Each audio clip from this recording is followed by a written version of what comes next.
Jeff, are we good to start? Yes. Thumbs up. Awesome. Let's do it. It's 7:01. I want to welcome everybody to Words 4 and 7 NPA for Wednesday, the 28th. My name is Matt Hurlbert, and we're going to get kicked off here. We always start with ground rules. And basically, we just have the same basic rules every week or every month. Listen to others that are speaking, respect the agenda and the process. We want you to share your opinions politely, treat your neighbors respectfully, have your questions prepared, as this is a forum for questions. Those that are operating in the digital format, as is I on Zoom, we just ask that you keep your microphone muted until you're called upon. These are being recorded, so as always, just know that recording is in process. I'm going to move right into community announcements. I have very limited faces on my screen. I see Milo is in the digital room. Milo Grant. Yes, I am. Thank you very much. Allowing me a few moments. My name is Milo Grant. I serve on the police commission, and I just wanted to jump on with a couple of quick reminders, as well as a very interesting report that was posted last night.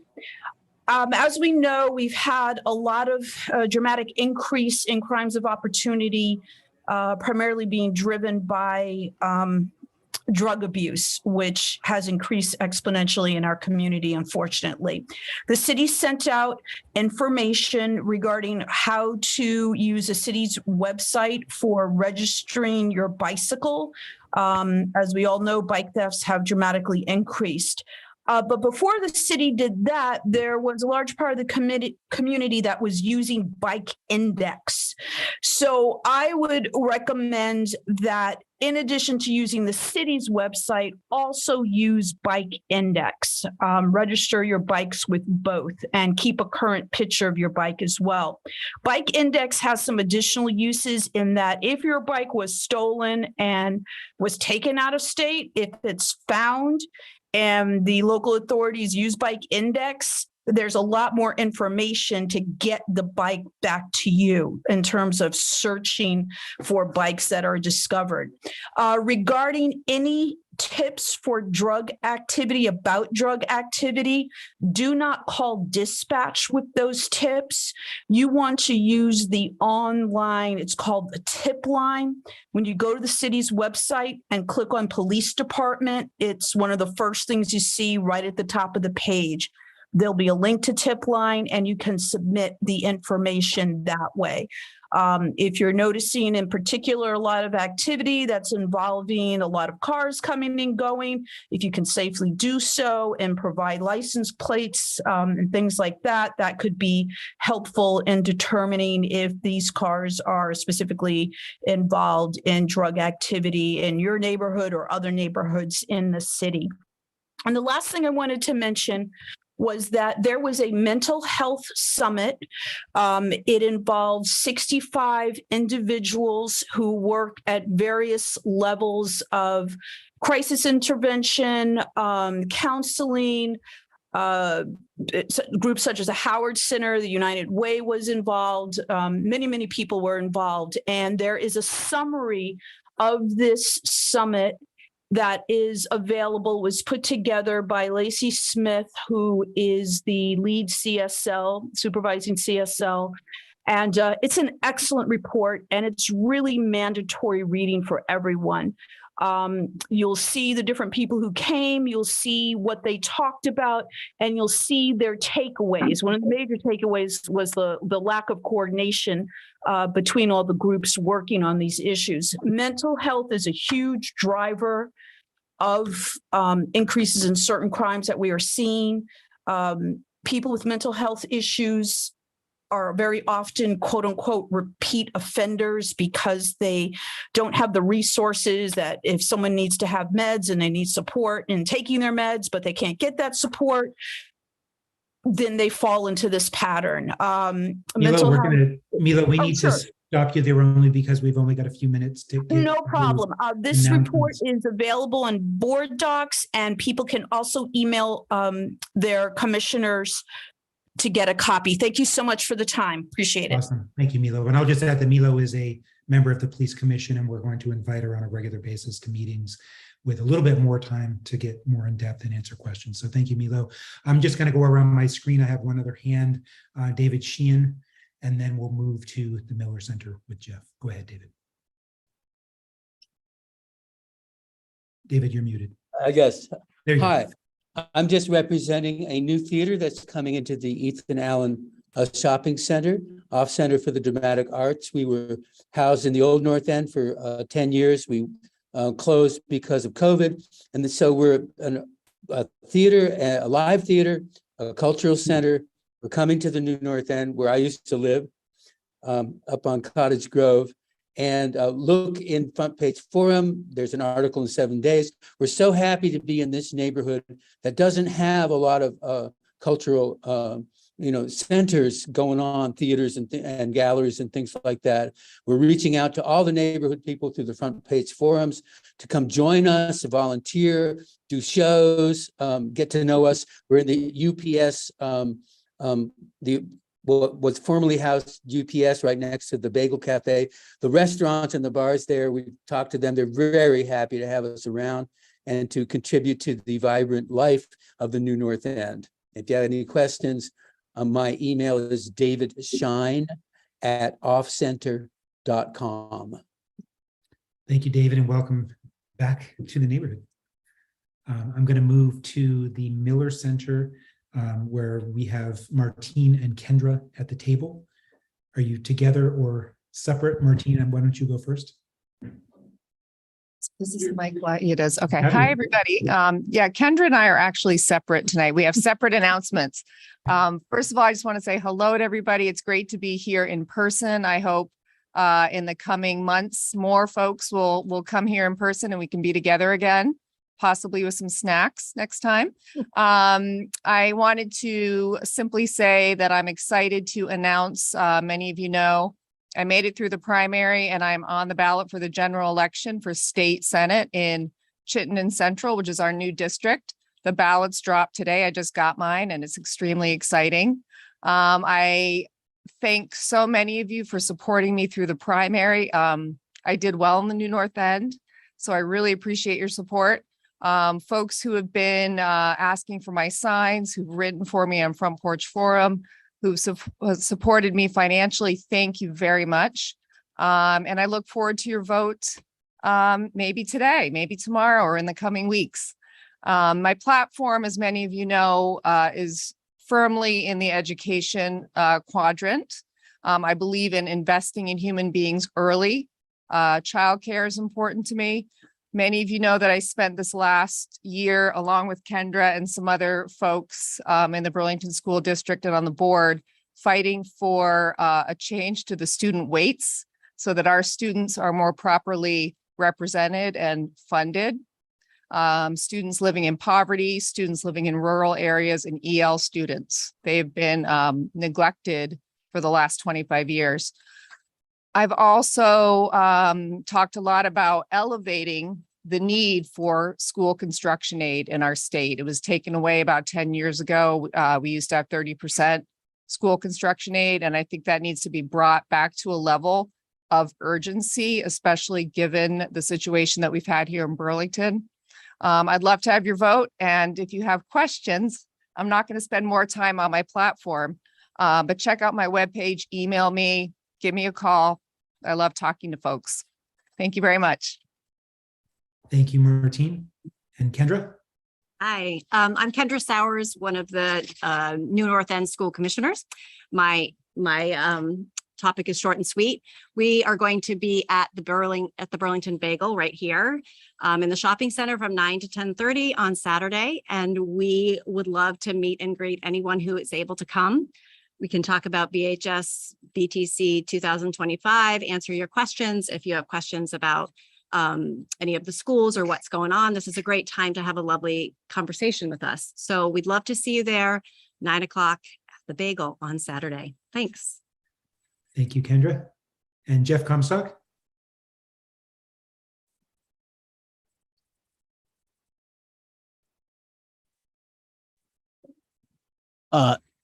Yes, good evening, everyone. I'm here sort of speaking to everyone, all of you, on behalf of the NPA steering committee.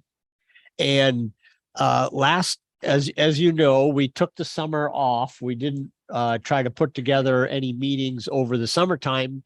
And the truth is that last spring, sort of the level of frustration that the steering committee is feeling in terms of lack of participation in the community, I would say we felt pretty close to pulling the plug, quite frankly.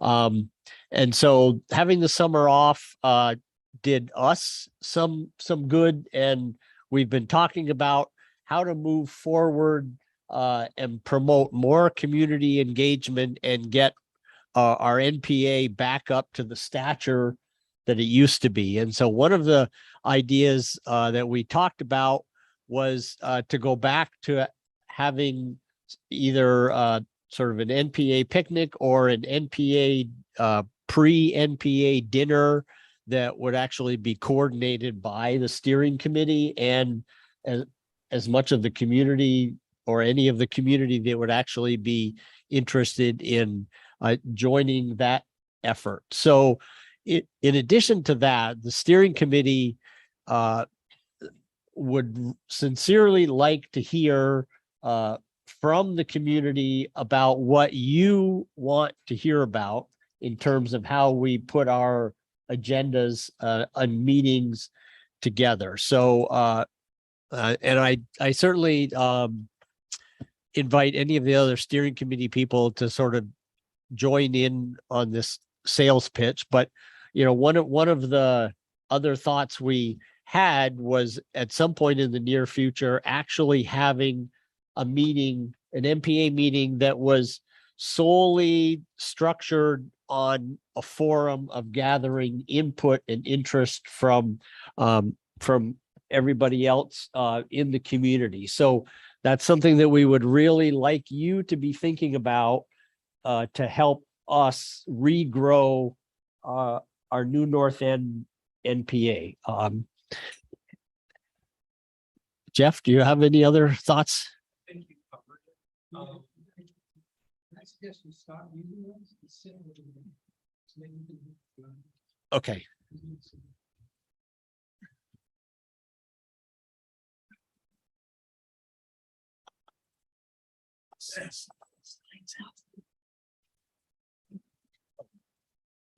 We really wanted to get everyone's feedback because we're steering committee members.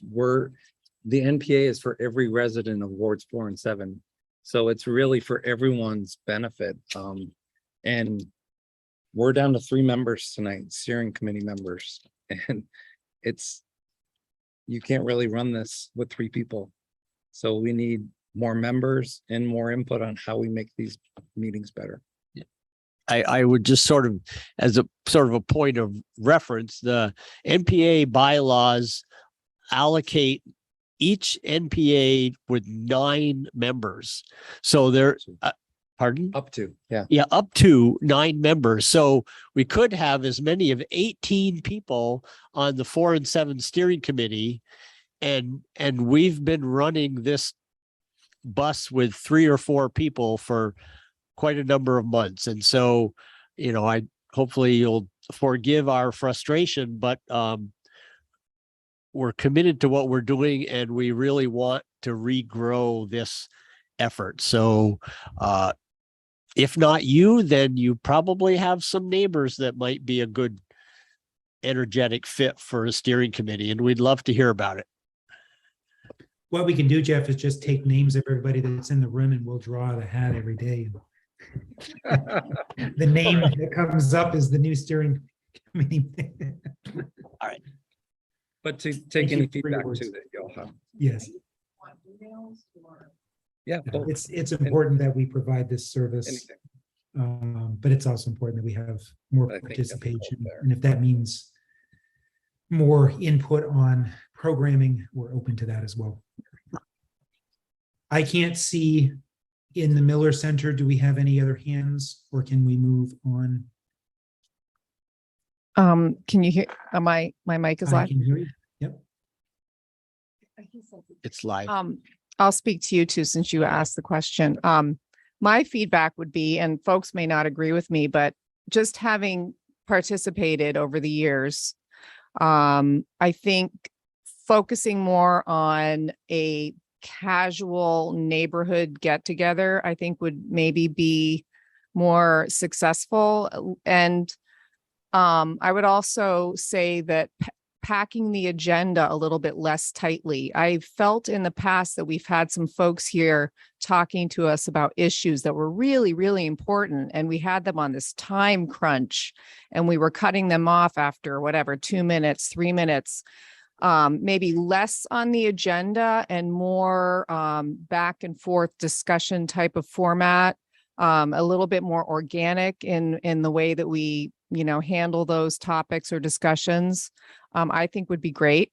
But also just a more of a focus on neighbors getting together and talking. That would be my advice. I do sometimes feel like the time countdown, I know we have to stick to an agenda and it's nice to have it time bound, but sometimes that makes it hard for like organic discussions. And It's meant to keep it fair for everyone that's Right, participating, right. that they get the time. Yeah, maybe if the agenda were less packed, we could have longer discussions. Anyway, just a thought. That's good advice. And Thank you. Martine, you can shoot us an email, but any particular things of interest that we could come back to, and this goes out to anyone, I'll think about shoot it. us an email if there's a concern. We're all busy in our lives, and when we sit down for an hour once a month, we may not have everything top of mind. Anyone else in the room? I see a hand. Thank you, Jeff and Matt, for organizing our NPA and for sticking with it. I think the last time we had an NPA meeting was back in May? June. Okay. And it was also sparsely attended and a lot of people on Zoom. I like the Zoom option, although it's nice to have people here in person. I think would be a great idea to have the dinners again, although that would actually involve more families would be able to join us. It's a huge lift doing a dinner. I know the Old North End, the NPA meeting there, they have a dinner, but they also have their own kitchen. Like I think here the kitchen isn't, you can't make a full-on dinner. Other ideas, I agree with Martine about the agenda being totally packed or just having such a strict deadline. And I understand the fairness, to everyone. I know the Old North End NPA goes on for an extra hour. So these are maybe the opposite extremes, like here where you guys are really, with your 30-second How do you guys signs. feel about that? I'm sure a lot of us wouldn't appreciate staying here till 10 o'clock. But maybe having a little bit more of a loose attitude and focusing on things that pertain to the New North End, which I know you have been doing. And then there's some citywide things that we need to talk about as well. So those would be my suggestions. And I think all of us who are here tonight should make an effort to reach out to our neighbors.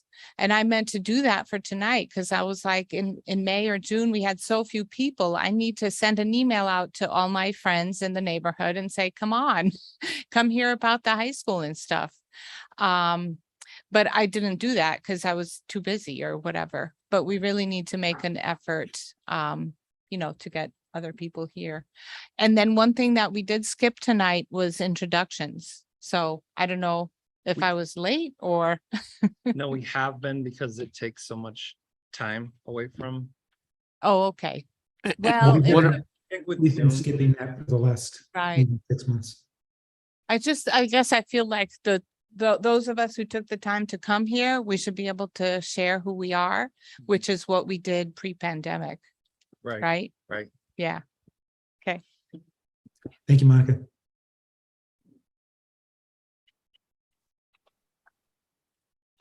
Thank you guys so much for this heavy lift of doing the NPA.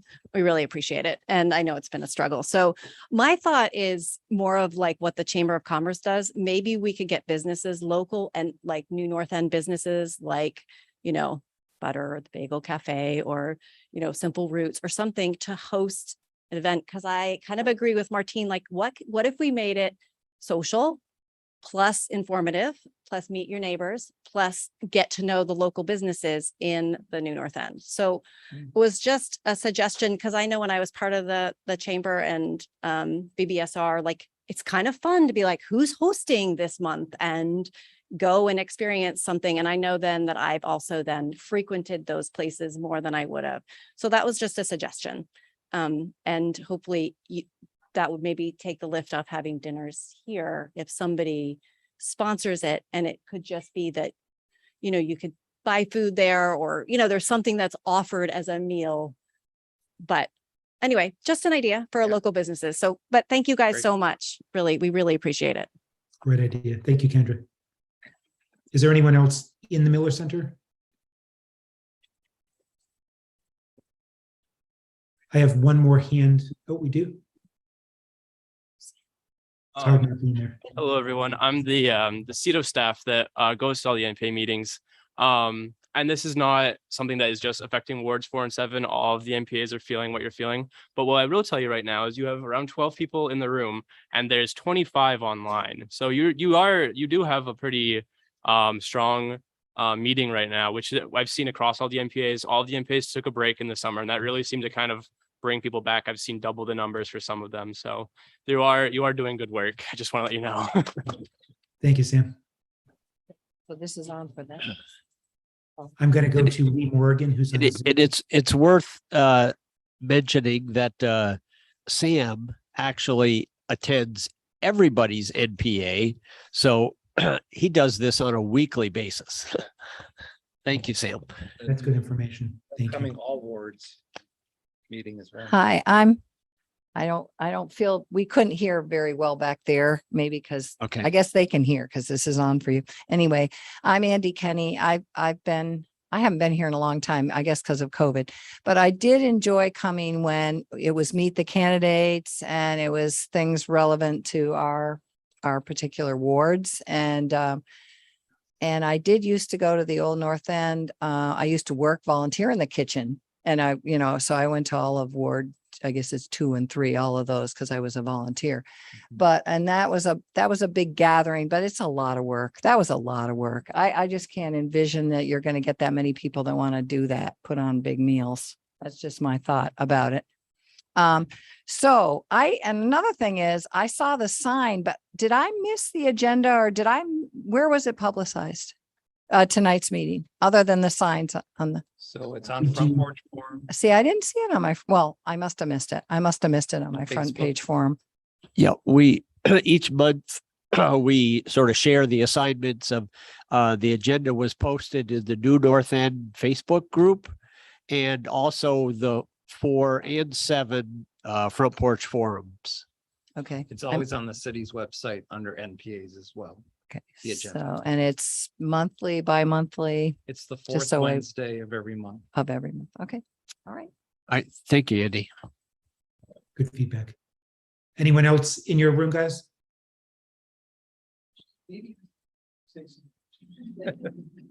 Charlie, yes. Okay, so I'm Charlie Giannoni, and I've been on the ward 2 and 3 NPAs a long time, since just after Bernie Sanders. So I actually go back to like 1989 a little bit. But what happened was most of the NPAs were very quiet until about the year 2000. And that's when wards 2 and 3 got really active. And that suddenly we started having 20, 30 people at a meeting. And so all through from about the year 2000 to about the year 2010, wards 2 and 3 dominated the NPAs. But then something happened. Okay, then 4 and 7 got like 3 or 4 active people like Lee and Jim. I can't remember all their names. And all of a sudden it exploded. and you guys had like 16 or 18 steering committee meeting members, and the room never had less than 50 or 60 people in it. And during the candidate debates, there were like 100. So I know that there's a lot of political interest out here in the new North End. So now 4 and 7 has gone quiet, and 2 and 3 has now risen back to being the predominant NPAs in the city, the go-to for city officials before the others. So I'm just letting you know that people in wards 4 and 7 have everything in them to totally be much more active. So but I have to say that there is a difference between being a steering committee member and being an active steering committee member who actually does things, because it doesn't really help just to put your name on a list. Thank you.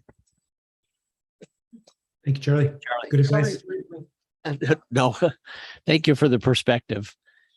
And shall now we return to our regularly scheduled program? Yeah. Okay. I just have one hand that's still patiently up for Lee Morgan. Lee, are you still there on Zoom? Yes, hi, are you able to hear me? Yes, we are. Great, I am using new technology, which is not my forte. I was just wondering if we were interested in joining the steering committee, how would we go about that? I may have missed it. I've been kind of in and out. That's okay. You can send any of us an email. Okay, great. And where would I find those emails? Also a link on the city's website on how to become a member too. Oh, excellent. Look under NPA. Great, thank you so much. And we have your name, Lee, so we'll look for you. Awesome, sounds good. Thank you very much. We'd love to hear from you. So seeing no more hands at 7:28, we're a little bit behind, but that's okay. This was a good conversation. So we're going to jump right in to City Council. And I don't have any counselors on my screen, so I assume anyone present would be in the Miller Center. So I'm going to rely on Jeff and Jeff for eyes and ears. Everybody. I'm Mark Barlow. I'm the North District City Councilor. And I know Sarah Carpenter, Ward 4 City Councilor, would be here, but she's out traveling. I think she'll be back tomorrow and engaged again.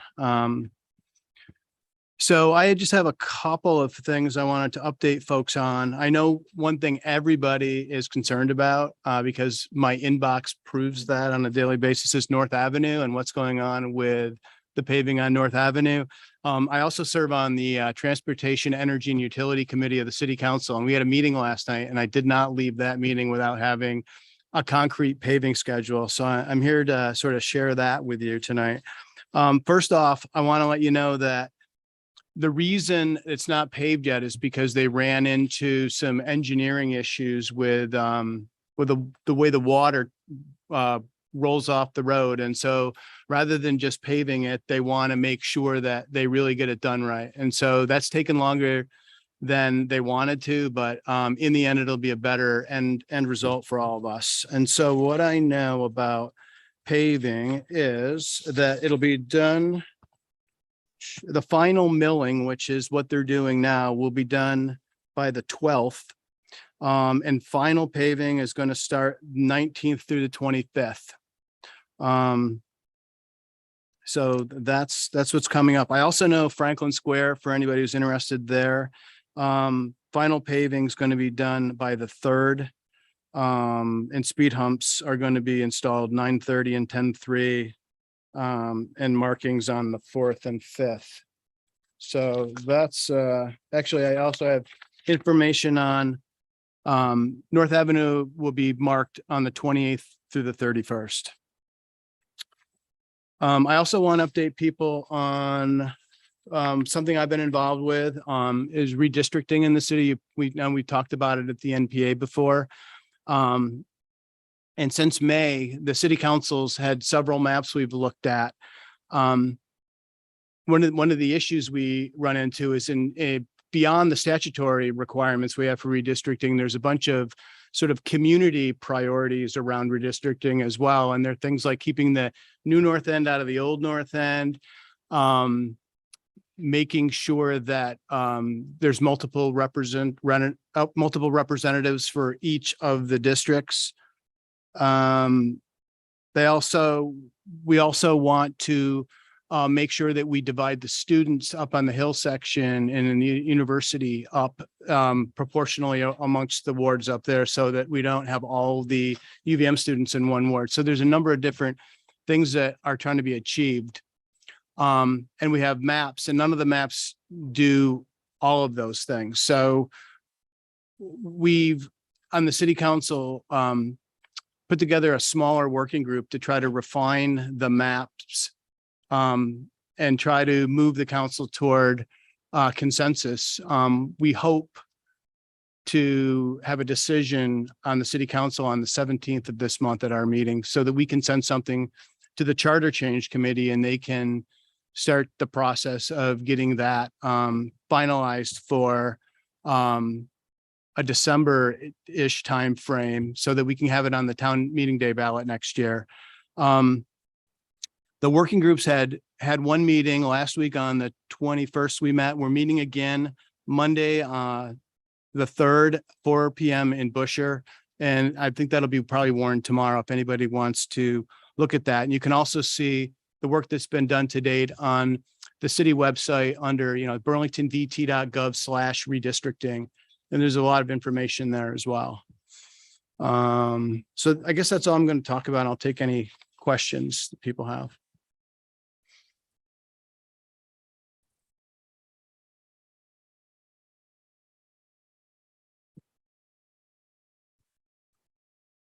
Jeff, I'll let you lead with. Thanks for working on the redistricting. And I've seen some of your schemes of the plans. I'm just wondering, why is there a need to redistrict?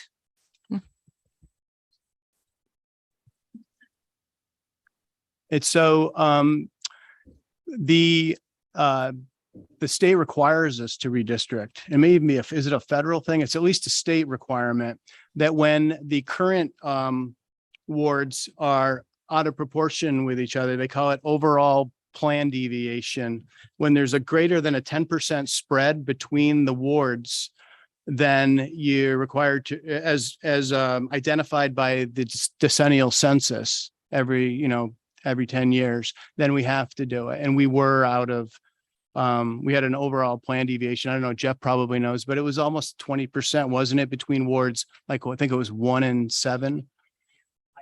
Highest ward to the lowest ward. And so we're required to.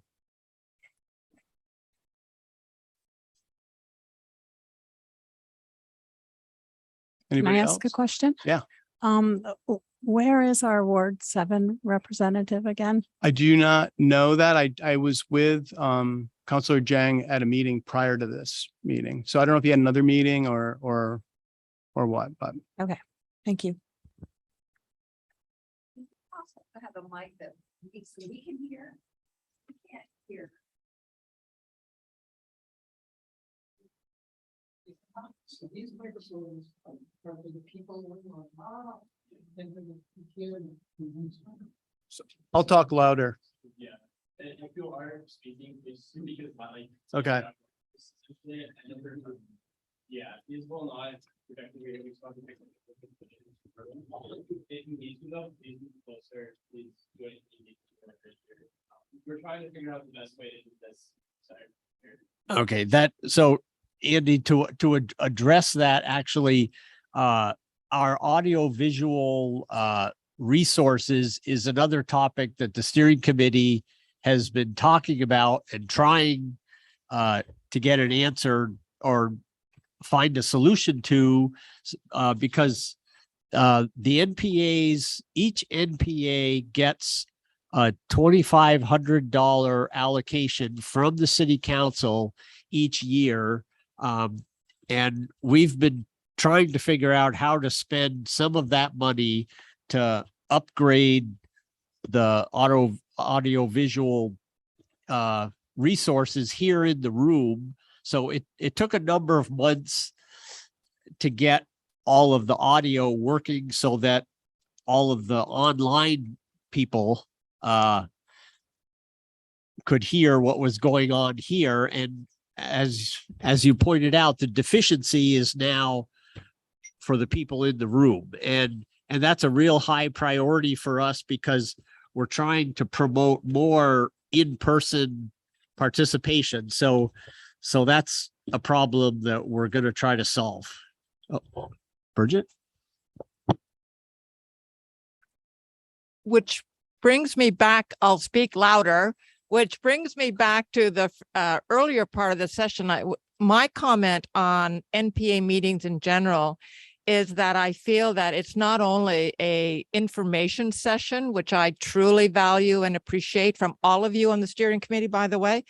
It's a neighborhood thing. It's a community thing. And at a time when this community and every community around the nation really needs to feel a part of a community.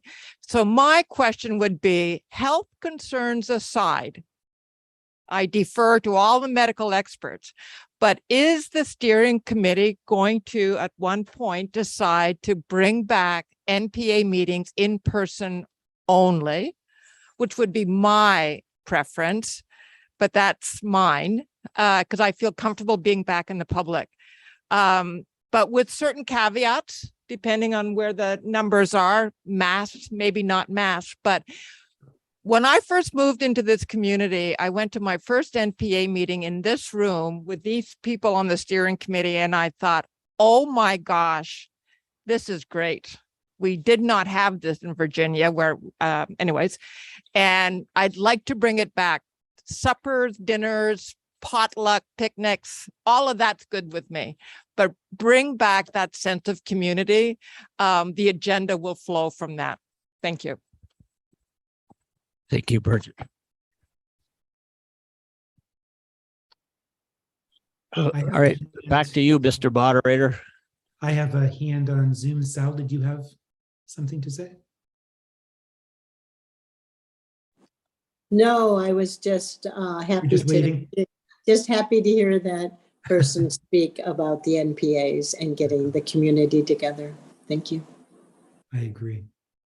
And we have talked about, do we continue with Zoom? Really, there's an element that still involves a lot of folks that might not physically be able to get to the Miller Center. And we feel that it is inclusive to sort of do this dual hybrid approach. So we're experimenting. It's our first pandemic. We'll figure it out, but it has been getting better. So thank you for those comments. Is that a hand to say something else? It is. Yes, I appreciate having both. We only have one car and I have to go pick up my husband, so I only get to be here for a short time, but it's wonderful to see people at the Miller Center, and I look forward to being there again. Awesome, thank you. Well, without further ado, at 7:40, I'm going to move to the state, and Emma is in the room on Zoom. Emma, I will pass the mic to you. Thank you. And thank you, steering committee. And I will just say, as an elected who has to cover 2 NPAs, I cover Ward 2-3 and Ward 4-7 with small kids. I do appreciate the hybrid option. I do try to get there when I can in person. And it is a tricky thing to navigate as a legislator with young kids. So I will be there as much as possible in person, but I do appreciate this option every once in a while.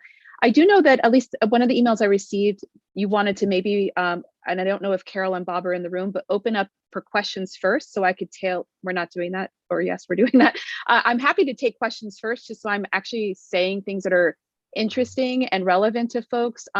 Also, as everyone probably knows, we're off session right now for the legislature. So every time I come to the NPA, I sort of guess what you might want to hear because we're not in active session and there's not a bill moving at this moment. I certainly have a couple updates I will provide no matter what around some statutory changes that have happened and some funding changes around some federal money that was related to pandemic relief. But I want to pause and just honor that. Would you like to throw some questions out? I think that's fine if the crowd has questions. And just to note, Bob and Carol both reached out this morning and have a previously scheduled meeting that doesn't allow them to be here. So it's your show tonight, Emma. No pressure. Great. I see people moving towards the light. So do we have questions in the Miller Center? Jeff, I'll let you grab it.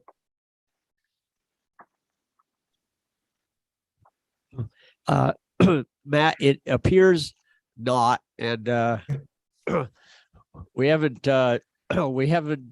oriented folks to that change in format yet. So Got it. So thanks, Emma, for giving that a try.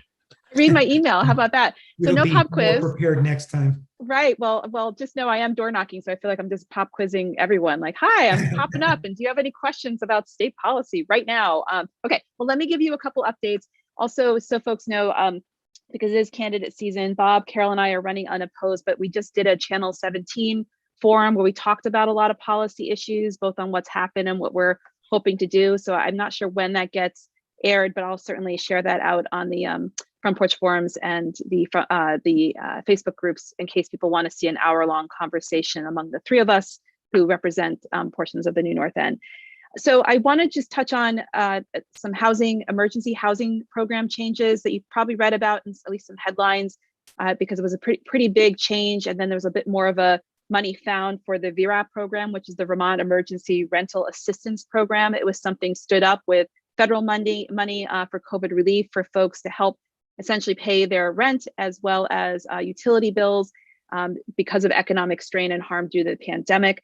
There were several thousand households on this program, and the money was spent down much faster than anticipated. Unfortunately, right before Labor Day, it was announced that by the end of September, they would take no more applicants in that program. That was pretty jarring and abrupt. They had some step down for the neediest, if you will, the folks with the lowest income plan for that, but there would have been upwards to, I think, 3,000 or 4,000 households that would cease to receive assistance to that program by the end of the month. There has been an update. There was $20 million more found to extend it a little bit longer for those families who use that program. So that's a good thing, although the program is not going to last as long as the legislature thought. We thought it was going to go all the way through the end of next spring, which would allow us time to build next year's budget and figure out other programmatic changes. So while the news is a little bit better, these are quite vulnerable folks. So we're hoping that we can do more and not just continue to do incremental extensions to this program. And most importantly, communicate with folks impacted by these changes with much more notice than a month that they might be ending their support. If people have questions on that, I've talked a bit more with the folks in those programs, so I'm happy to email offline if this impacts you. This is different than the program that people often know as the motel hotel program to help people who are houseless. That program also was impacted where they're not going to take new applicants formally for the general assistance program, but they have a bit more, their money, different population will extend a bit further through March. And they also, the state expects that our other program that gets triggered once there's really cold weather will house, they're anticipating all of, if not most of the people that would be in that population of folks who are houseless and need support for housing. But this is obviously stuff that we're feeling here in Burlington as we have encampments and other folks in housing crisis and needs. So this is something I'm going to continue to watch. I also wanted to just speak to a couple of other COVID related pieces that started to come online. I serve on the House Commerce and Economic Development Committee. We passed another chunk of money through forgivable loans. It will be administered this time through the Vermont Economic Development Authority that are for businesses still impacted by the pandemic who are trying to still get up on their feet. So I can't remember the total amount, but it's a couple $1 million. I can't remember the amount. I shouldn't quote it. It's in the $1 million range, but they're forgivable loans for folks to go through the application process. And at the end of it, much like the PPP loans, be able to get some more support to run their businesses and weather the continued impacts of the pandemic. And at the end, if they've done everything accordingly, can have that loan forgiven through those state funds.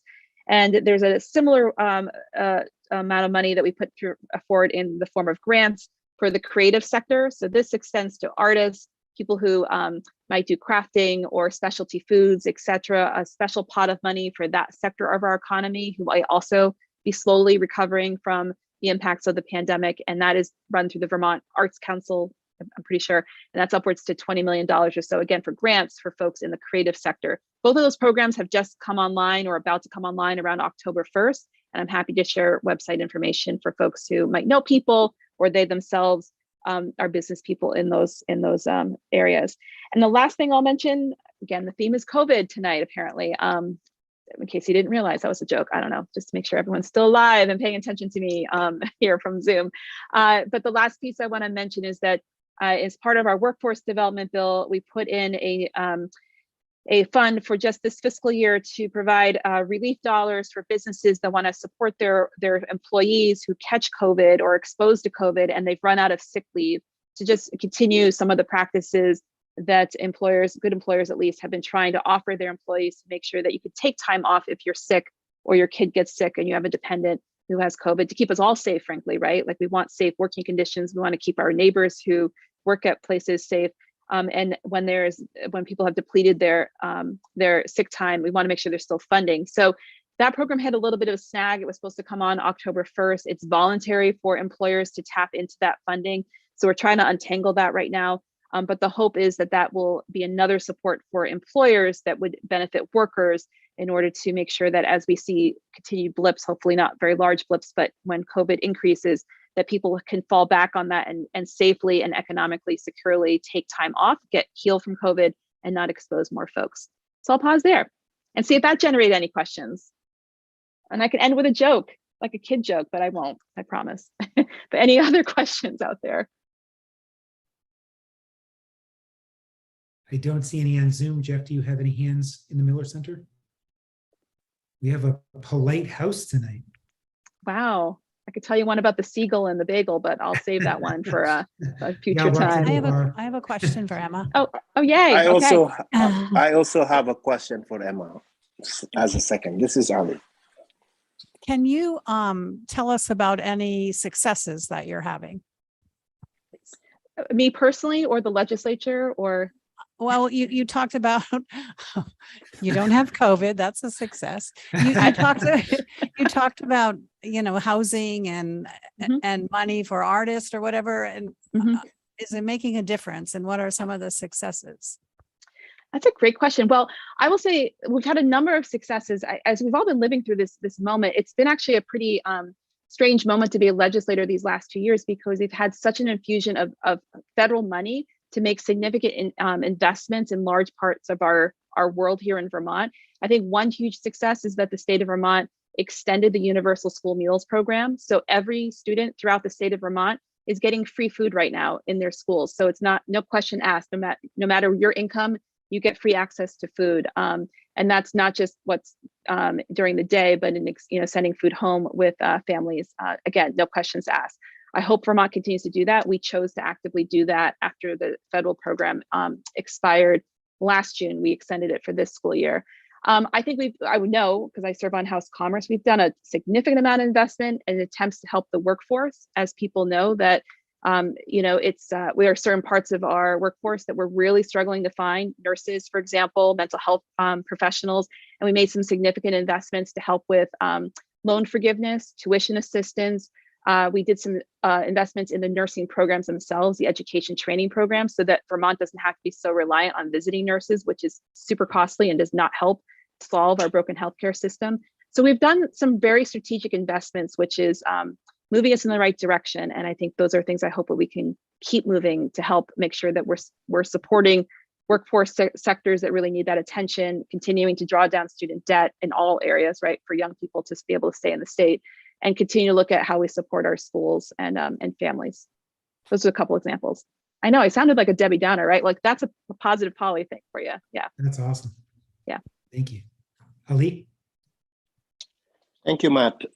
So Emma, thank you so much for the presentation. And I was just wondering if you can speak a little bit about what is next about H171, the bill that will look into childcare financing for the state of Vermont. It seems that we have a report from, that's the one question. And also the second question is specific to Burlington High School. As our representative, and also all the people representing the city of Burlington at the state, what are some opportunities in order for the state of Vermont to meaningfully put some funding into building our new high school? Two questions. Thank you. Yeah. Thanks, Ali. So H171 was a big investment, a big step forward in a big step, not the end all, to trying to solve our childcare system issues. So both access to affordable, high quality childcare, helping and also helping to make sure that folks who go into that profession are professionally compensated and supported and encouraged to go into that field, because as most folks know, that is not a well-paying field. So we started incrementally in H71 to put some investments in student loan forgiveness and some incentives to go into the field. The biggest piece is yet to come, though, after H171, which is trying to move towards a goal of making sure no family pays more than 10% of their income for childcare. And I'll tell you, as someone who still has a child in childcare and just barely got one out of it, it is a very large part of one's budget, if you can even find childcare. When I was knocking over in Ward 7 just last weekend, there were 2 stories in a course of 1 hour, pretty much across the street from each other, where one neighbor is planning to quit her job because they could not find, literally just couldn't even find childcare for 2 kids, let alone 1. And another who could not, had to work limited hours because I think it was at CP Smith. I know it happened at Sustainability Academy. They still haven't found enough staff to staff after school care. So this is a real ongoing crisis. And I use the word crisis very purposely here, that we need as the legislature to take another big step forward after H171 to make sure that we're figuring out a funding system that helps to bring in some level of community subsidy, either with employer partners or some version of investment from the state, because we can't keep putting it back on, fine, time's up. I do have a quick thing on BHS, but we can't keep putting on the backs of working families because it is just impossible to figure out. For BHS, Ali, I would say I really want the state to lift the moratorium on what used to be the cost sharing between the state and local communities on basically resources for capital, meaning to build buildings or to renovate buildings. I think if we're going to put expectations around PCBs and other things around toxics and other things with buildings, we have to show up as a partner as the state. Local communities can't do it on their own. So I want us to revisit and lift that moratorium that's currently on that state construction pot of money. Perfect.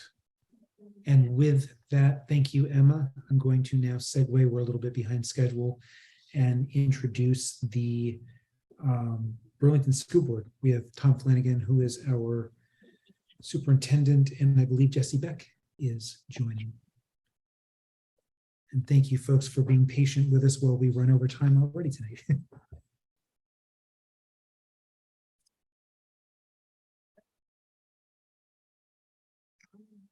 If school board members want to come up, in other MPAs we have had school board members up, but they've sort of been different settings where each MPA has its own setup.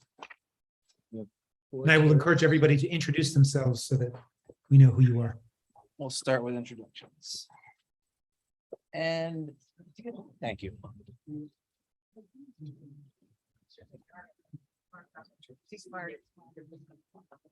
So we do have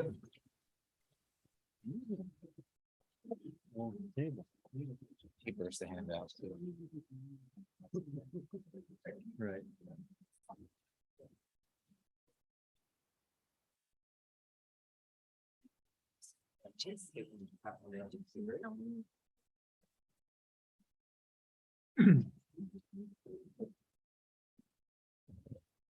All right. Great to see you all tonight. This is just picking up for the cameras. Is that right? Okay. Yeah. Great to see you all tonight. Thank you for being here and for spending some time with us tonight, having us out. And what we'll do is we'll run through we'll introduce ourselves. We'll run through a quick presentation that we've been doing around town at the NPAs the past few weeks. And then we'll leave time for questions. So I'll try to keep my comments as brief as possible so that we can really open it up for questions. But it is probably a 10-minute presentation that we have. So I'm Tom Flanagan. I'm the superintendent in Burlington. Jesse Beck, architect with Freeman French Freeman in Burlington, Vermont. Kendra Sowers, North District School Commissioner. Monica Ivancic, Ward 7 School Commissioner. Martine LaRoque-Gulick, Ward 4 School Commissioner. All right, so we're going to pull up the presentation that we have.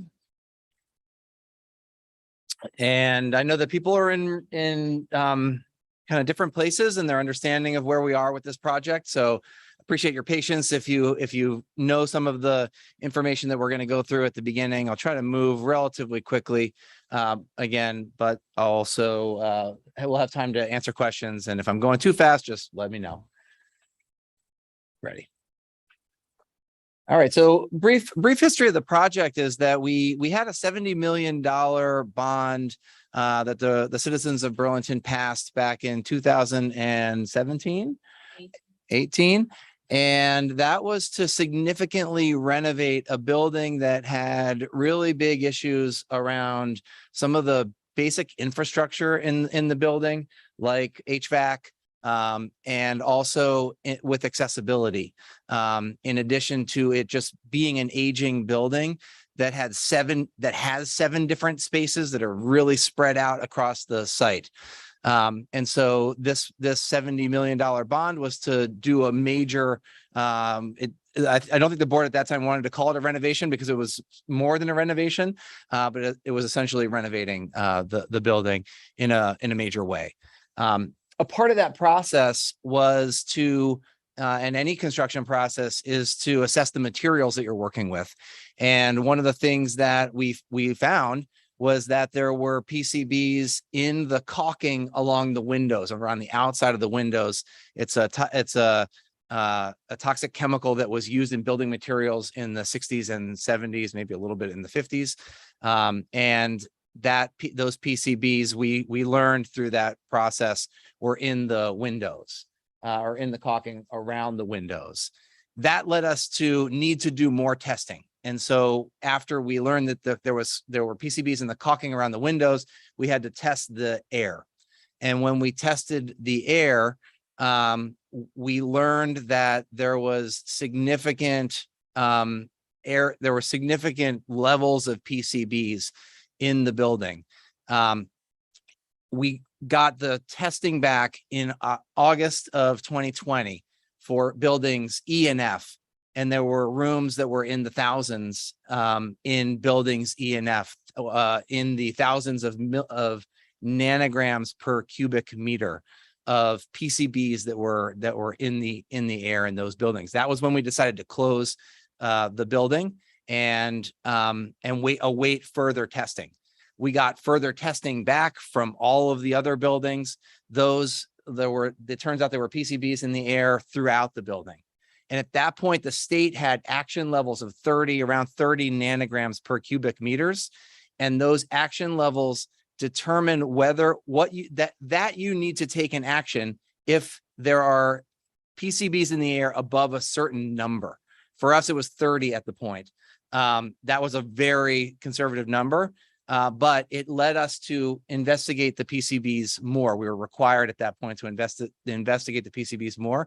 And also we had to shut down our high school based on consultation with the Department of Environmental Conservation and the Environmental Protection Agency, who told us that we needed to shut the building down. And also they, along with our consultants at the time, told us that these were the highest numbers, those thousands, the numbers in the thousands in buildings E and F were the highest numbers they had seen in a non-industrial site. So they were significant, but varied across the building. So we ended up moving into Macy's, as you know, and we utilized some of the funding from the $70 million bond to do this work, to investigate the PCBs, to start the construction project. We used $4 million of the $70 million of the original bond. The remainder of those funds we did not use and are not going to use. So it's as if we actually didn't borrow 40 million of those dollars, and we are returning we have already returned and we will not borrow the rest. So of the $70 million bond, we are not borrowing $66 million. So the project that we're talking about now, which is the $165 million bond question that's in the ballot that you may have received in your mailbox today, I did, is for a brand new project that is totally separate and not related to this $70 million question. So people have been asking a lot about that. So I've sort of stopped to spend some time with that. So if we go to the next slide. So then we started moving into a new, we decided that the building was totaled. Based on the knowledge that we had a $70 million project already for a failing building that people around the city and state have known for a long time has been failing, that at this point, adding the problems of the PCBs to the renovation project made the project no longer tenable. The building was no longer a viable building for us to have school in. And so we made that decision as a board with a lot of feedback from our partners and our design teams and our experts who understand PCBs. And so that was the decision that we made back when we made that decision. That led us then to making a decision to build a new high school. And so when we made that decision, we first investigated sites. So we looked at about over 20 sites across the district. We dug into about 16 sites across the district, and we ended up choosing the site that would be the least complicated and the least expensive. And that was Institute Road, where the current high school sits. It was least expensive because we own the land. It's sort of open land. We do have to clear the building, the old building, but we would have to do that anyway. And it allows us space on a campus to build, but also the land would have been the least complicated again and the least expensive for us to build on. In addition to that, we chose, so after we chose the site, then there were the design team developed 5.5 design options. And of those 5.5 design options, we chose the least expensive of the design options. And so throughout this project, we've been really working hard to balance the impact to taxpayers that we know is very real and is something that we need to really consider deeply and make sure that we are factoring into every decision that we make, with the fact that we need a high school building that serves about 1,000 students every day, most of them from Burlington. And that's just a part of the economic future and the economic engine and the health and viability of our community, to have a high school to serve the 950 Burlington residents who are students at our school, and plus some students at the Burlington Technical Center. We'll talk a little bit more about that. After we made that decision, the board just chose option C. That was the decision, the design I just mentioned. We did have a really great opportunity present itself to us at the airport. So we had a teacher and a technical center director who applied for an earmark or a grant through Senator Leahy's office to build an aviation education program at the airport. And so that allowed us to think differently and work with our regional advisory board for CTE, for career and technical education, to think about planning a part of our technical center at the airport. And so we are planning to we pulled out 20 million of the original cost of Burlington Technical Center, and brought that over essentially to a project at the airport that we are working on now that has tons of potential. It's very exciting, we believe, because it puts students right at the place where they're learning. And it would be for our 2 aviation programs, but also for an advanced manufacturing program, a pre-tech program, and maybe an auto program, because they're working on engines and the electric motor out there with Beta. There's just a lot of opportunity out there.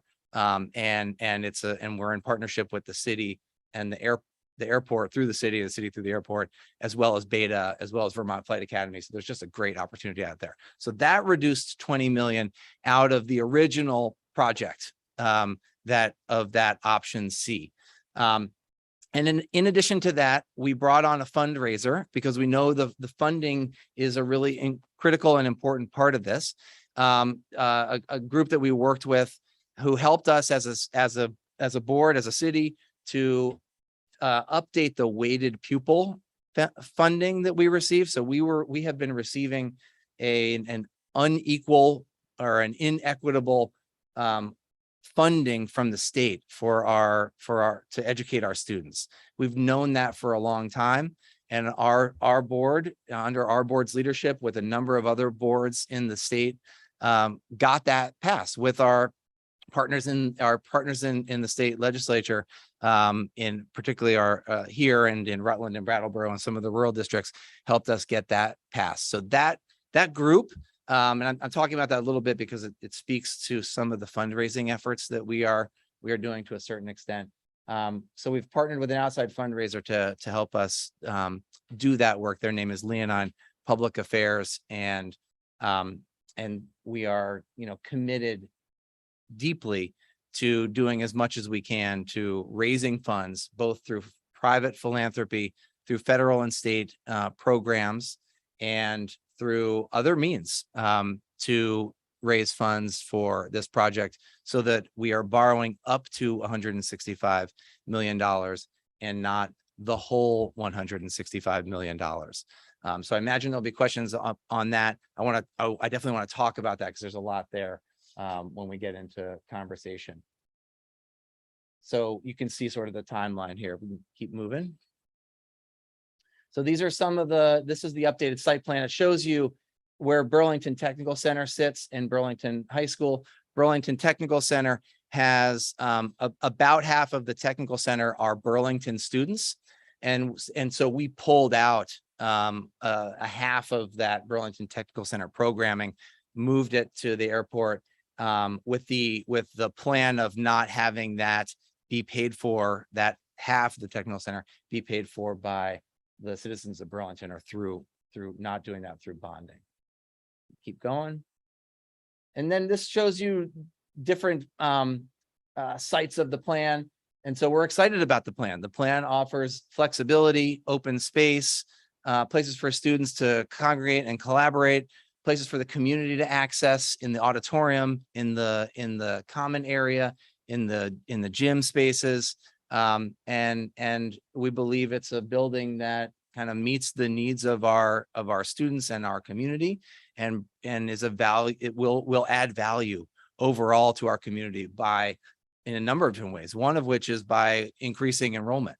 We believe that with a building like this, we will see increased enrollment, and that brings more tax dollars to the district as well. So again, it's a part of the health and viability of the city. So we can kind of keep going through just all those. That's the north entrance. You can see you keep going. This is a classroom space. You can see flexible space and light. This is the commons. So you can see space for students to collaborate, to eat, and to show that this is an important place of learning for our community and for our youth, our young people. Keep going. The auditorium, again, opens space for community to access, so that this is not only a school for students, but it's a school for the whole community. Keep going. Here's the library, or media center, they call it now, or learning center. One of the things we heard from our community, from our families, our students, and our teachers is the need for light. We're currently in a Macy's building that has no windows, and light is important for a learning environment. Keep going. And so this gets us to the tax implications. And so I know this is what's really on people's minds right now. And so you can see the tax implications. And so the way we are thinking about it is we're trying to be as clear and transparent as possible as about the tax impact of a $165 million bond. But I also want to be clear that we are saying that this 15.67% on a home of $370,000 is really the worst case scenario, with us not able to bring additional fund, if we were not able to bring additional funding to this project. And with the weighted pupil, so you do see some language around the weighted pupil offset. The weighted pupil that I mentioned earlier, the change in the funding formula, was always meant to do two things. One, to make sure that we can provide an excellent education to our students, to make sure that we are able to provide all the resources that they require. That's first. Second, the citizens of Burlington have been paying for some of those services already.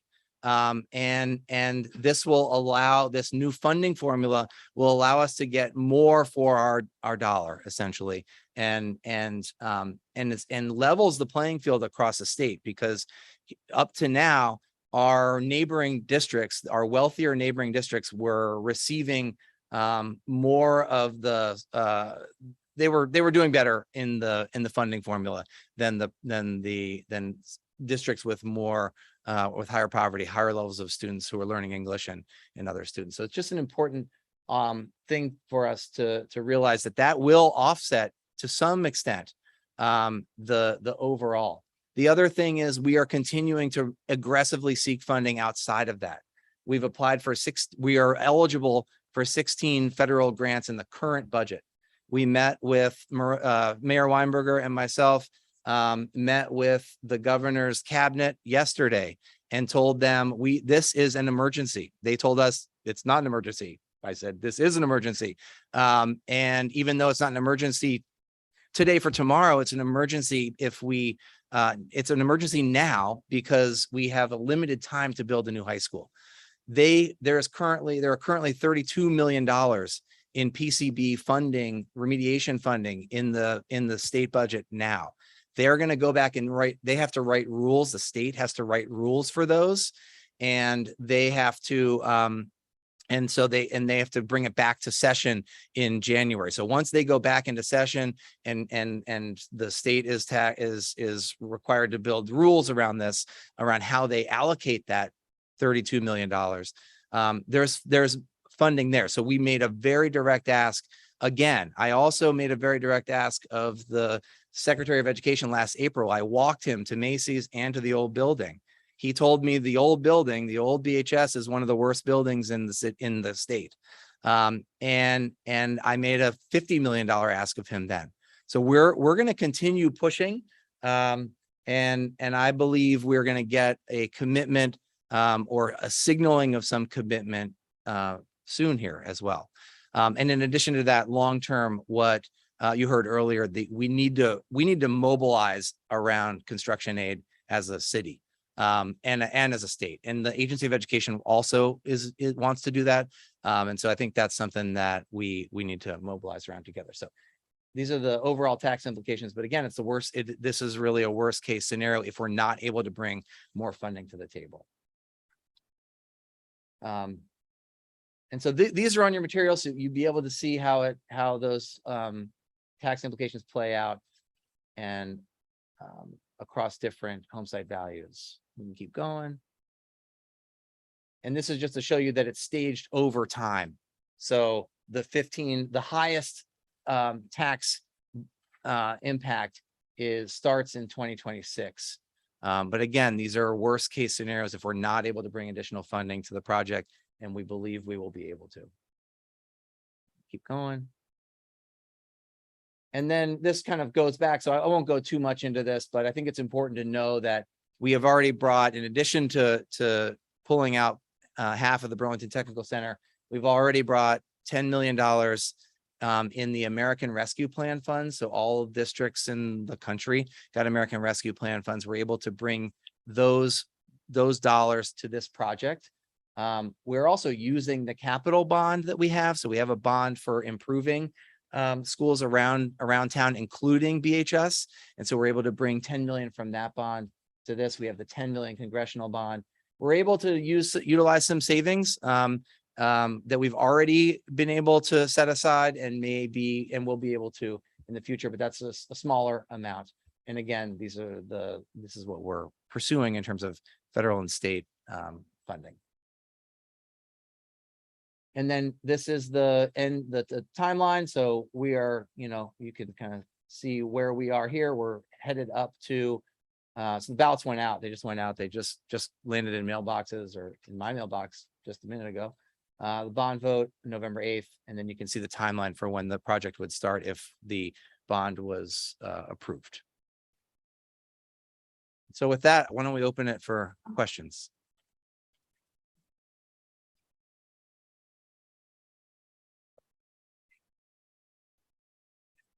Jeff, I'm going to let you lead in the Miller Center. I don't see any hands yet. I have some questions, but I'd like to let everybody else go. So good evening.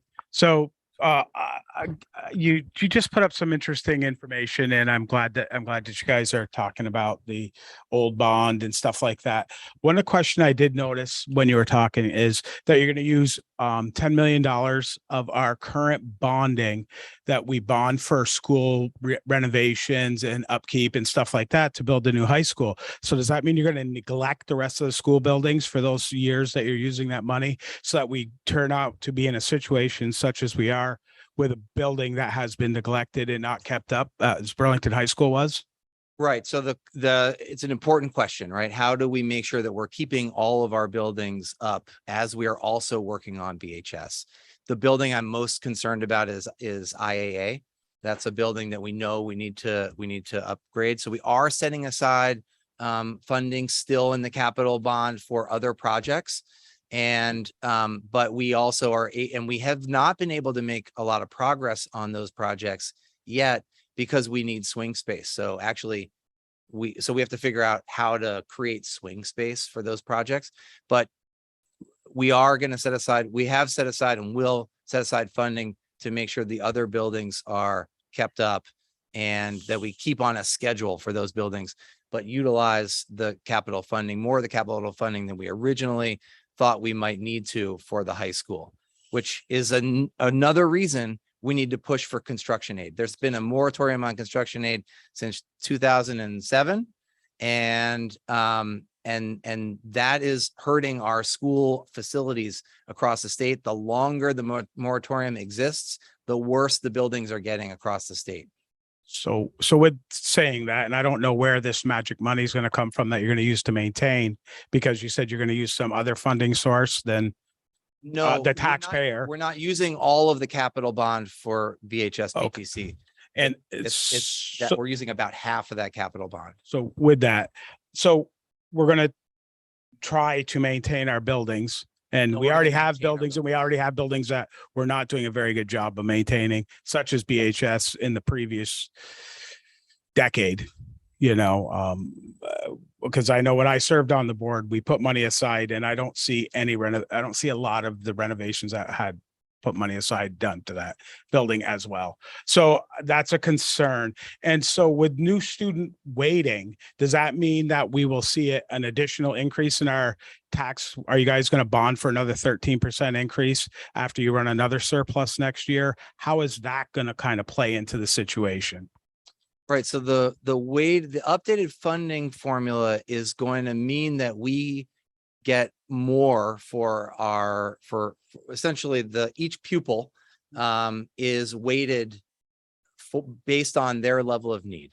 So we have students who may need services from an ELL teacher and an English teacher, and our funding formula didn't account for that, the old funding formula.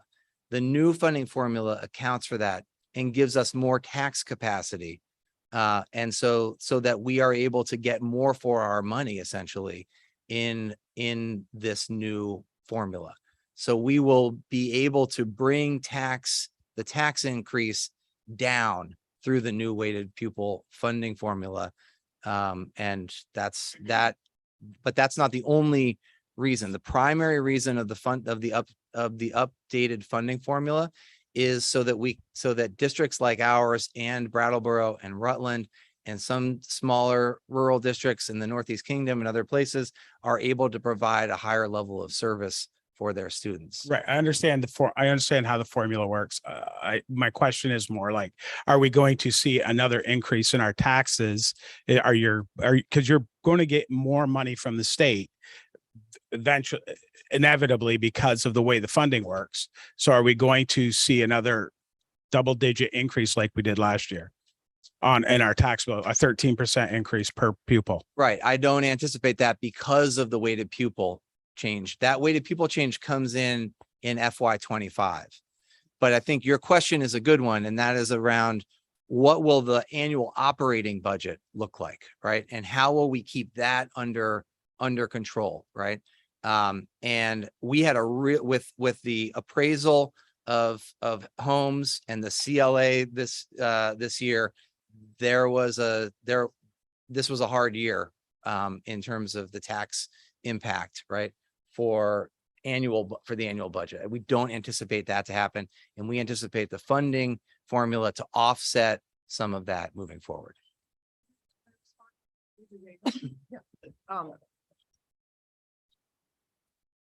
David, it's nice to see you. I know you're not. So I just wanted to, a couple of things I wanted to mention. First of all, let me remind you, we don't have a high school. Okay. Totally aware. Right. Okay, great. Thank you. You were on the school board, you know, as well as I know, and most folks know, that a budget is a value statement. Okay. Right now, we don't have a high school. So when we go to prioritize our construction around the city for our schools, the one that has to bubble to the top is the high school that we don't have. So that's not what I'm saying, David, but I'm saying when you build a budget, you know that it's a value statement, and you also know that you have to prioritize. The high school has to be a priority. We will certainly have to deal with buildings that need help, that have needed help for 10, 20 years, and that were kicked, we kicked the can down the road. This is a priority. It's our number one priority. We have to treat it as such. I know you know that, and I appreciate that you ask hard questions, but the bottom line is priorities have to take hold.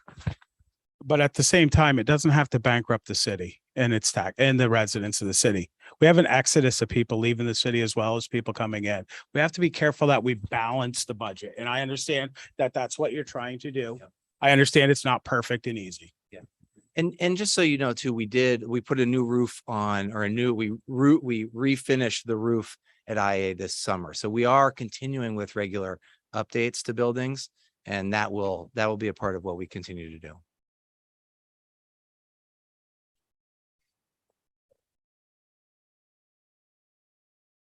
Is it working? Yes, but it's just going into the report. Well, I had a question about the testing. You said the school was closed in August 2020. Didn't the students go home in the spring during COVID? Was the school closed earlier? The school was closed during COVID in March of 2020. And as we were preparing to come back for the school year, for the 2020-2021 school year, the first days of school were in late August. And it was actually the very first day of school. And thankfully, students weren't in the building because it was an orientation outside, but we had to close. That was the day that we received those numbers back from the two buildings, and we had to close the whole school while we awaited all the test results coming back. Okay. So the school was closed down for a while before you tested the fumes inside the building.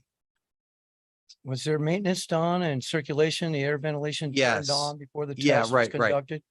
Because the federal has mitigation options.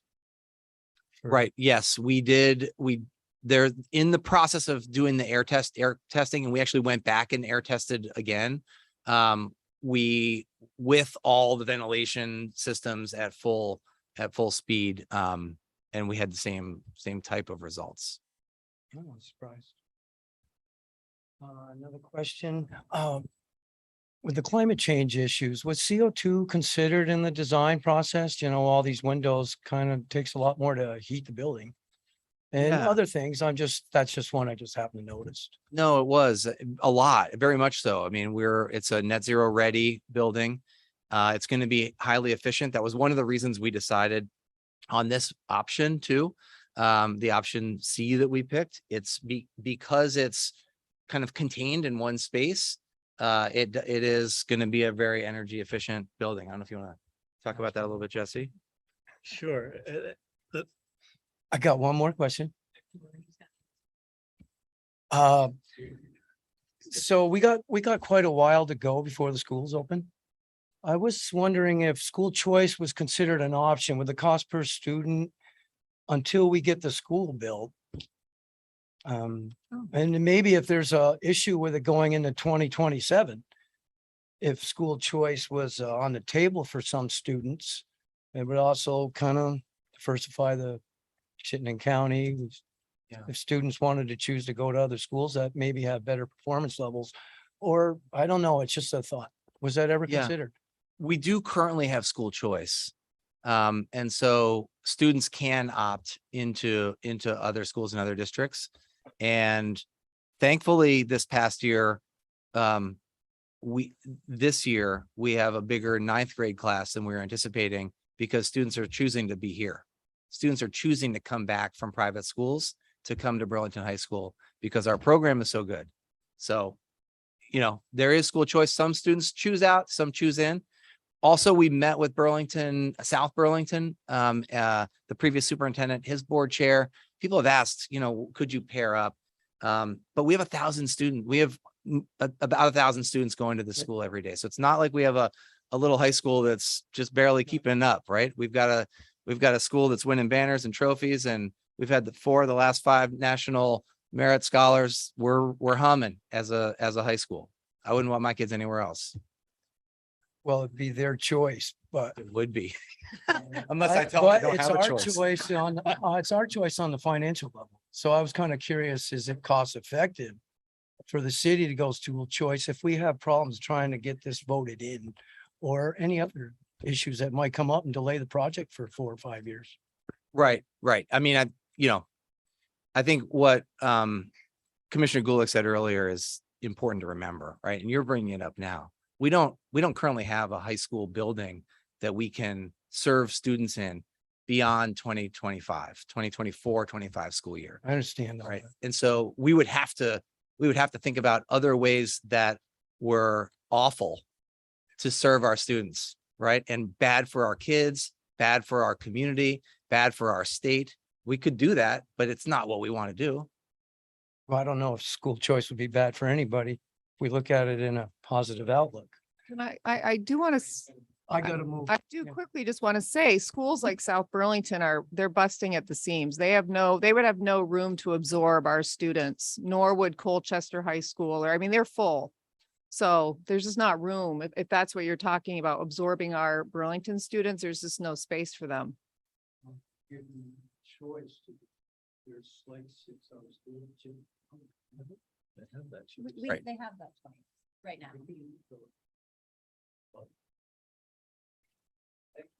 Thank you.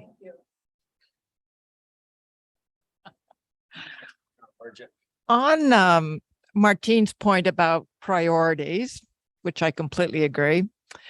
Here's my question. With your many conversations with the good mayor and the good governor, maybe thinking a little bit outside the box, was there ever a moment where a consideration was given for state and city to offset the cost to the taxpayers by reducing the cost elsewhere to taxpayers in the city or state budget? Property tax, other kind of taxes that would lessen the load at the end of the year for many households. Well, we've been working closely with the city and the state throughout. We've been really pushing the state because we believe we're eligible for funding that's in the current budget, and we want to be eligible for funding in the future, in the budgets in the future. So I think as it relates to the state, what we believe the biggest work there is to make sure that we are eligible and receive funding through some of the programs that are specifically designed for problems like we have, like the 32 million in PCB funding. So that's something that we're working on. And I think the city, we've been working closely with the city. We have an MOU with the city, a memorandum of understanding that we signed with them. And we work collaboratively to get to that point, to keep the cost down as much as possible, but most importantly, to commit to borrowing as little as we possibly can, to bring as much funding to the project as we possibly can with the city, right? And that's a memorandum of understanding between the city and the school district. Yeah, I was more, thank you, Tom. I was more thinking of the obligation on the part of the governor and the mayor working collaboratively with you to look at their budgets and the tax load that they place on households and see where there might be some savings apart or in collaboration with your budget. I don't suggest that that you reduce your revenue necessities. Right. No, I mean, I appreciate that question. Yeah, we did, Mayor and I did go meet with the governor's cabinet yesterday. And so we are working together on this, but we may need to work harder together. Yeah. Hi, I'm a big supporter of the project. And I always have been, but I also understand the affordability concerns that a lot of residents have. One of the questions that's been circulating, and I'm not sort of trying to ambush you with this, but something to think about, and maybe you don't have an answer tonight, is that is the bonding period that's anticipated 20 years? And if so, are there opportunities to lessen the tax impact by having maybe a 30-year bond instead? And has the district looked at that and tried to understand the economics there? Because I also understand if you have a longer payback, you're going to ultimately pay back more money. So there's that trade-off. And so I wondered if the district has done any work on modeling that out. Thank you. Yes, we are working with the city. Rich Goodwin and Nathan Lavery are working together really closely on this specific issue right now. And we actually don't have to make a decision on whether we borrow for 20 or 30 years for another year or so. And so that we will be looking at market conditions and what makes most sense when we do the actual borrowing to keep the cost down, right? We may be able to have a longer borrowing period, but then the overall project is more expensive, right? And but that's going to depend on a number of different factors that Rich and Nate are going to be looking at when we go to bond. So we're not full. We've said 20 years because that's sort of the standard, but we're not fully committed to that. We're going to make a decision that makes the most sense for the taxpayers of Burlington when that time comes. And all the fact sheets are based on 20 years. They are. Excellent. Yep. And there are ways to do our borrowing where we maybe, there are ways to do the borrowing that we're learning from the state, the city's financial office that may help just in the way that we do the borrowing, help with the bottom line as well. Okay. Thank you. Jeff, is it back to me? Yes. I can't see. I'm sorry. I'm in the blind. I just have a couple quick little questions. I'm not going to belabor. I've been patient. Can someone tell me first if the formerly voted 18 million or not 2018 bond for 70 million, is that something that taxpayers are paying for now, or was that never added to tax bills because it wasn't fully taken? Right. We never borrowed we never used the $70 million. We used $4 million of the original. I understand. But the question is that in our tax bills now? Are we paying for the money? Is there a reduction by giving the $66 million back? It is not. It's not showing up in your taxes and won't because we haven't borrowed that money. Okay. All right. That's cool. Another question is, and this may be a rhetorical question, but is it not early to put a $165 million ask to the taxpayers before we know what this is going to cost in terms of what there are for grants or philanthropy, or what the term of the loan is, whether it's 20 years or 30 years? There's not a definitive ask. And I think, quite honestly, a 16% increase is a lot to put out there without a little better definition. But I don't understand how this works. So can you explain to a layperson? Sure. Yeah, I appreciate that question. I mean, I think that. Articulate that further. Yes, I can. I was on Kurt Wright Radio at 7 a.m. Now, what time is it now?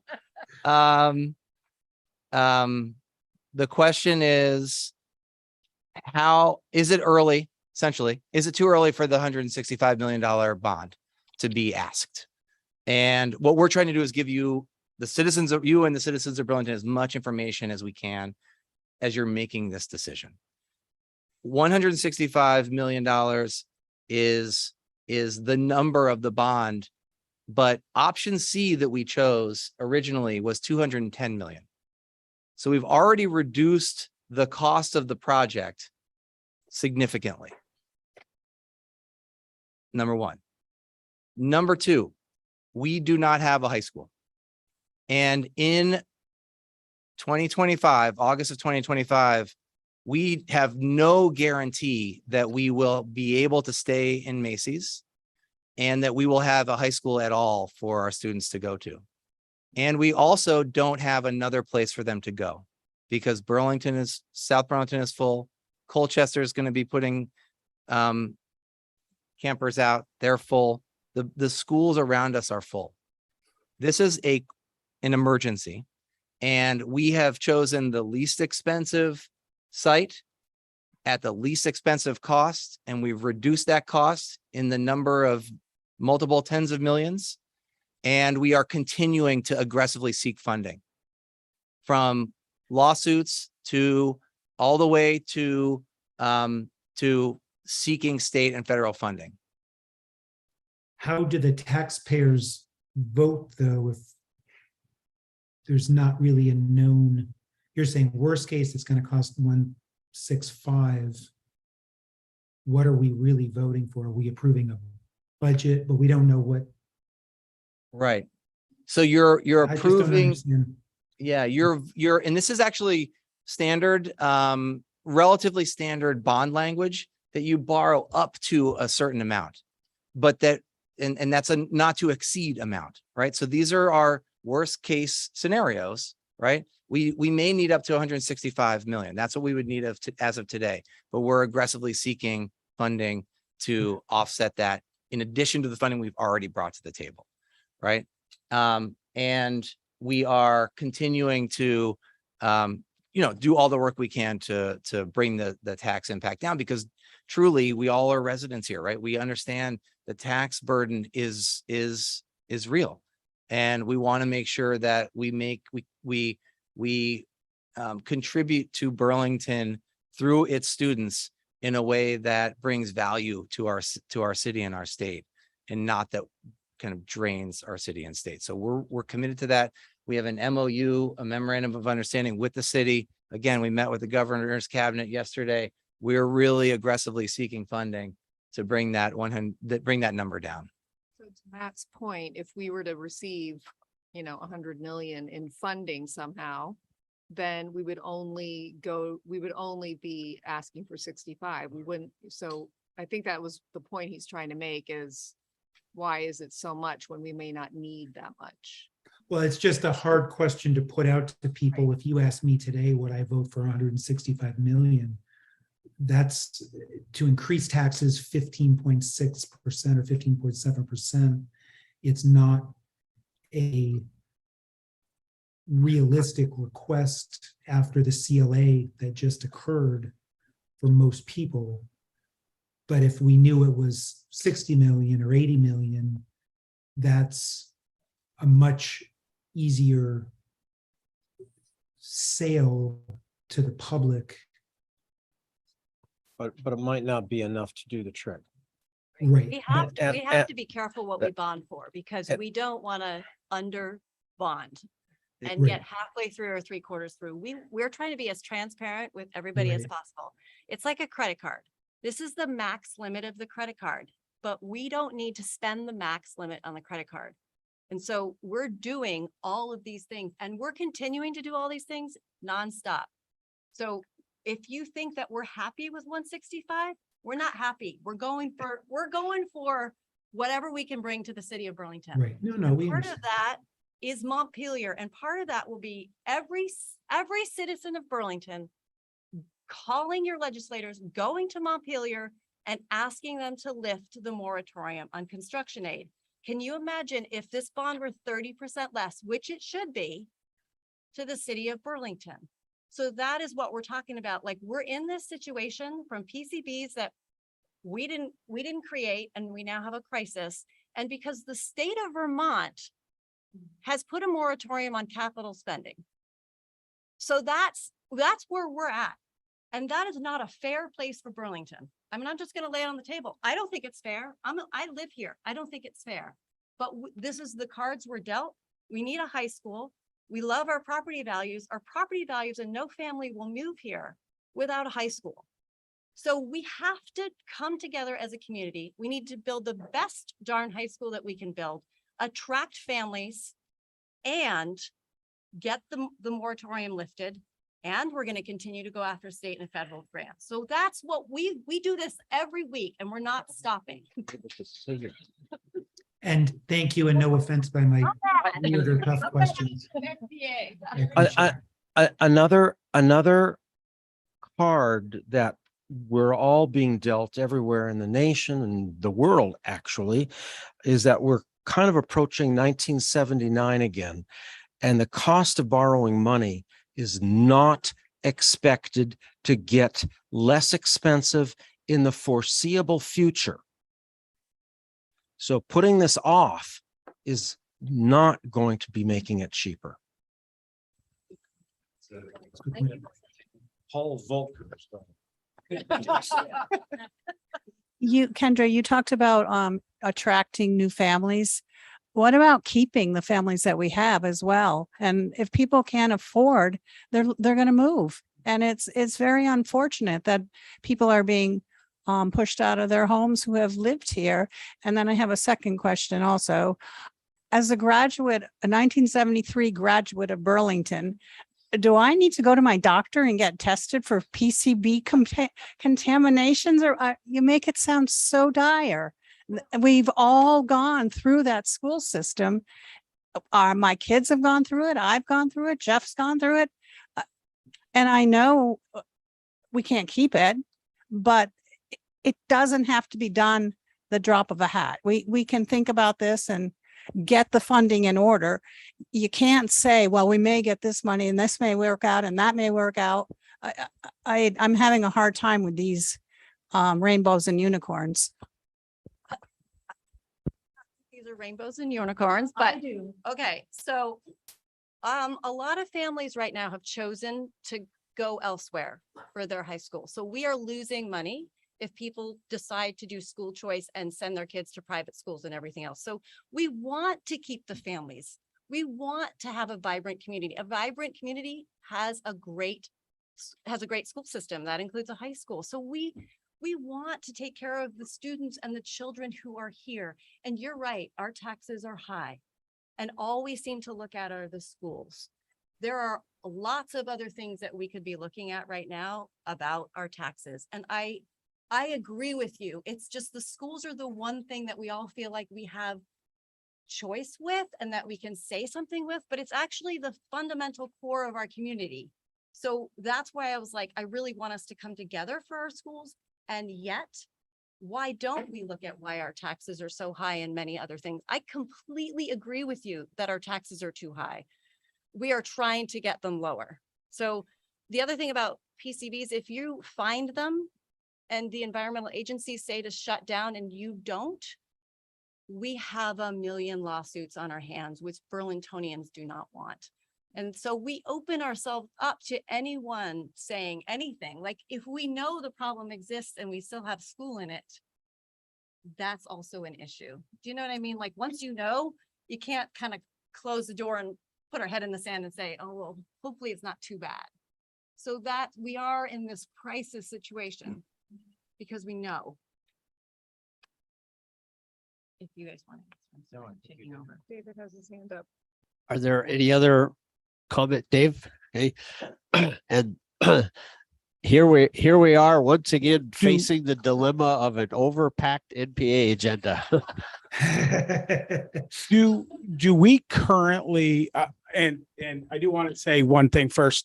You're right. We have a lot of funding problems in this. The city and city hall and the city council are responsible for a large portion of our budget as well. But the school is also half of our budget, or actually soon more than half of our budget. So let's be, there's fingers to point everywhere. My one question was the $165 million. Cleanup is $30 million approximately. Is that correct? 29? Down to 22. $22 million. Oh my goodness. So what a savings. I get it. 32 million in the state PCB fund right now too. That's a Right. Which has to be spread out through all our buildings. How many other school buildings does Burlington own that were built in this era? As I recall, there's 3 school buildings that were built the same time the high school in that era. That have we tested those school buildings for PCBs? And if so, are we going to be here again next year? We do have other buildings that have been tested that were built right around the same time, similar designs, similar, Champlain being one, that do not have the same PCB issues that the high school does. We did testing a number of years ago, and so we have tested other buildings. We haven't found it in Burlington. The state is doing a testing program now across the state. They've started with 7 schools. 2 of those schools have PCB issues. So what they're saying now is, well, could 20% of our schools in the state could have this problem. However, they also are choosing to test the schools that they're most concerned about first. So it's hard to say what'll happen across the state. We do have the good fortune of having done some testing already on similarly aged and built in schools that didn't have this problem. State also putting in more money every year, I believe. Like that was, I think the plan is the 20, what is it, the 32? 32. That they put in originally was like the first go around, because all of these schools do need to be tested everywhere. So how you actually running on affordability isn't going to put a lot more money in programs right now. I do understand what you're saying, and I empathize with you. Yeah. But that's what the legislators, they're working on, how you access the money and how much money is in there. And that's where we're left right now, because they're not in session yet, right? So cart before the horse kind of thing. We want the money, we just can't get it. We will go after it. We are going after We are going after it. Yes. Okay, Mr. Moderator, I'm going to hand it back to you. Yes, thank you. I'm going to grab the wheel. This was a great conversation. Hard conversation. Thank you. Appreciate it. School board panel. Great thanks to the school board. We have 30 minutes of programming left with 11 minutes on the clock. So we're probably going to run over. I'm not going to belabor. Let's move to our next presenter, who is Ben Traverse. Ben is, let me get my notes straight. I beg your pardon, Ward 5 City Councilor. And Ben is going to discuss the all-resident, non-resident voting. Thanks a lot, Matt. Can you hear me all right? And can folks in the room Yes, hear me okay? Yeah, go ahead. All right, great. So my name is Ben Travers, as Matt mentioned. I'm the city councilor from Ward 5. I really appreciate your having me here this evening. I'm here in my capacity as a member of the council's charter change committee. Normally you'd be hearing from my colleague, Sarah Carpenter, who as we speak is returning to Vermont from a well-deserved vacation. But I sit on the charter change committee with Sarah, along with Gene Bergman. And we are going around to all the NPAs as part of a broader community engagement effort on an item that Burlington has talked about before and is back before the charter change committee again, which is whether or not we will place on the ballot in March a question for voters as to whether or not all legal residents, regardless of their U.S. citizenship status, will be able to vote in local elections. Some people may recall that this is an item that was on the ballot back in 2015. Voters voted it down at that point in time. It was brought back before the city council in 2020, was sent to the charter change committee at that point in time. And both in 2015 and in early 2020, there were a number of concerns that there was not enough community engagement. There were too many unanswered questions as to what extending voting rights to all legal residents may mean. And then, of course, shortly after early 2020, we entered into a period where we hit pause on a lot of items in our lives, including this measure, which for the last couple of years has still sat with the Charter Change Committee. And now we are looking at it again. When I say all legal residents, population data shows that about 5% of Burlington's population are legal residents, but non-US citizens. And for those individuals, if Burlington voters were to pass this charter change in March, and if the legislature then enacted that change to our charter, those legal residents over the age of 18 would gain the right to register to vote in just local elections. And so what does that mean? It means our city council and school board races. It means questions on local items, like, for example, the school bond that the school district was just discussing here this evening. I mentioned that we're having a broad community engagement to let folks know that this may be coming and to answer any questions preliminarily from you all. And as part of that, of course, I'm here tonight at the NPAs. We've been going around to all the other NPAs. We've been working closely with CEDO and a program that they have called the Trusted Community Voices Program that has people in Burlington's diverse communities to especially speak to and answer questions from folks who would really be the most impacted by this, which are non-US citizens who would gain that additional right to vote. There is a website that if folks wanted to check out additional information, it's burlingtonvt.gov/all-resident-voting. If you go to that site, it has a number of frequently asked questions, information on the history of this matter in Burlington, information on the community engagement program. And again, perhaps most importantly, these frequently asked questions have been translated into, I believe, 7 different languages for folks who would like to get that information that way. One of the questions we've received is why is the Charter Change Committee taking this back up now? I would say a couple reasons. One is, I think, as compared to 2015, now in 2022, after the last 7 years, I think folks are looking at participation in democracy and voting in a different light than they were 7 years ago. I think, again, perhaps more important than that is that in 2015, Burlington would have been the first to go on this matter in the state.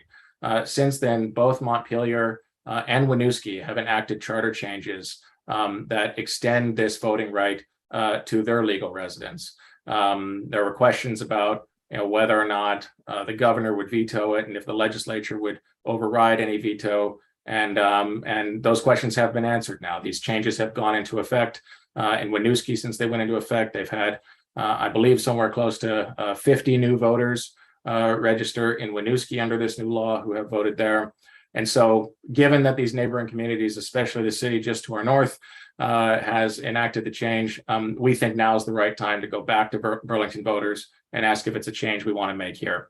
The matters in the Charter Change Committee right now, we're going to continue to have meetings as a committee. Again, your counselor, one of your counselors in the New North End, Sarah Carpenter, is on that committee. From the committee, it would then go to the full city council and folks would have an opportunity to be heard there. And if the full city council places this question on the ballot, of course, voters will have a chance to vote on it in town meeting day in March of 2023. So this is a heads up with respect to our work. I know that we're running over, but would be happy to answer any questions that folks may have and invite you to submit any questions or feedback in writing, or certainly come to our committee meetings or to the council meetings in the future. Thank you, Ben.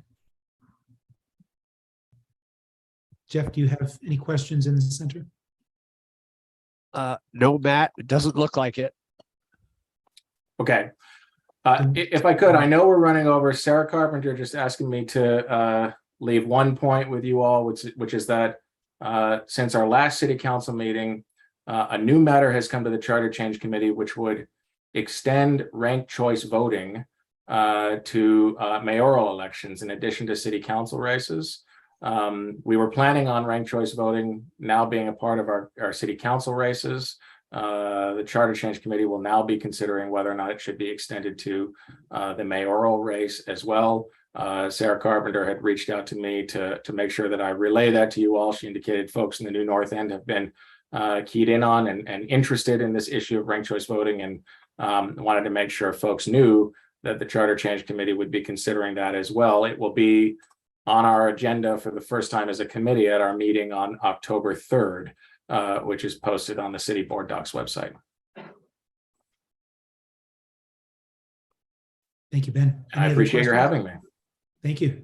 Yeah. Well, I'm going to move to our final guest, Elise Serta, and Elise is representing CSWD, which is Chittenden Solid Waste District, to discuss a recycling bond. So I will. Hi. Thank you for being a trooper. It's a little late. I'm sorry. Oh, no, that's totally okay. Thank you for having the virtual option. So I'm going to be very brief just because I know a lot of people usually have questions about recycling and sort of how we do it here in Chittenden County. But the first thing I wanted to say is this bond is actually asking for permission to bond up to $22 million. And what that $22 million, or as we know, there's room to move, it's up to $22 million, would be to fund a brand new materials recovery facility for the district. And that would be in Williston, near the facilities that we already have on Redmond Road. And the reason why this is so important to the district is partially because Vermonters do such a great job of recycling. So our original MRF, we call it a MRF, like Smurf, was built in 1993. It was built to accommodate up to 25,000 tons of material. We currently are processing 47,000 tons of material through that facility. And we have a lot of limitations based on that current footprint. We cannot expand it. We are closed in on 3 sides. We have outdated technology, which we've tried to keep up over the years, but it's becoming basically impossible to keep improving or replacing that equipment in the footprint that we have. It also can't keep up with today's recycling needs. So a perfect example is COVID. Who would have thought, 1, that COVID would have hit us, but 2, that everything would go to mail order. We saw a huge jump in cardboard and paper products, and that was from all the mailing and the shipping to homes that we saw during that period of time, and that doesn't seem to be lessening. Something interesting to understand, because I think plastic gets a lot of airplay, but plastic is actually a very small percentage of what we're taking at the current recycling facility. Our majority of our product that we see coming in is paper and fiber products. So making sure that we have the material, the technology to process that huge amount of paper is really important. And also, if any of you have ever seen pictures of our current MRF or taken a tour, which I encourage everyone to do, they're very difficult working environments for staff there. They're very closely packed in together, and we're also a hand sorting facility. So what that tells you is we have staff standing on line, recycling's coming into the facility, and they are hand sorting and picking things off the line themselves and trying to put them into the right categories as it comes through. They're picking hazardous items like propane tanks off the line. They're picking things like garden hoses that shouldn't be in the system to begin with and throwing them into the right receptacle. This job is a thankless job in that sense. It is cold, it is hot, it is dirty, it is stinky. And a new facility would actually become much bigger. We would be able to accommodate up to 50 to 70,000 tons, which would give us about 30 years of capacity. It also would give us optic technology. That means that we wouldn't have to hand sort as the mainstay of sorting for our technology, and we would recycle better. So a lot of what we are saying is this facility will help Vermonters recycle more. We handle over 53% of the state's recycling. 93% of our material that comes through our facility is sent to domestic markets for sale. The other 7% are things that shouldn't have come to us in the first place, like propane tanks or gardening hoses. So we do a lot of work with very little. Now, what's been interesting about this bond is is that it's not going to impact property taxes. This will not raise your taxes because it is not being paid for by you. The first MRF was not paid for by the citizens of residents of Chittenden County, and this one will not either. We are paying for this out of operating revenue, and operating revenue comes from fees to tip, hauler fees to tip your recycling at our facilities, or fees at our other facilities like drop-off centers, things like that. So those are user fees. We are going out for different types of funding to help supplement. The district is also kicking in for this money. And just to understand that this is a ballot that you actually have to request separately than your general ballot. There was a provision that was sent through the legislature that basically we got left out.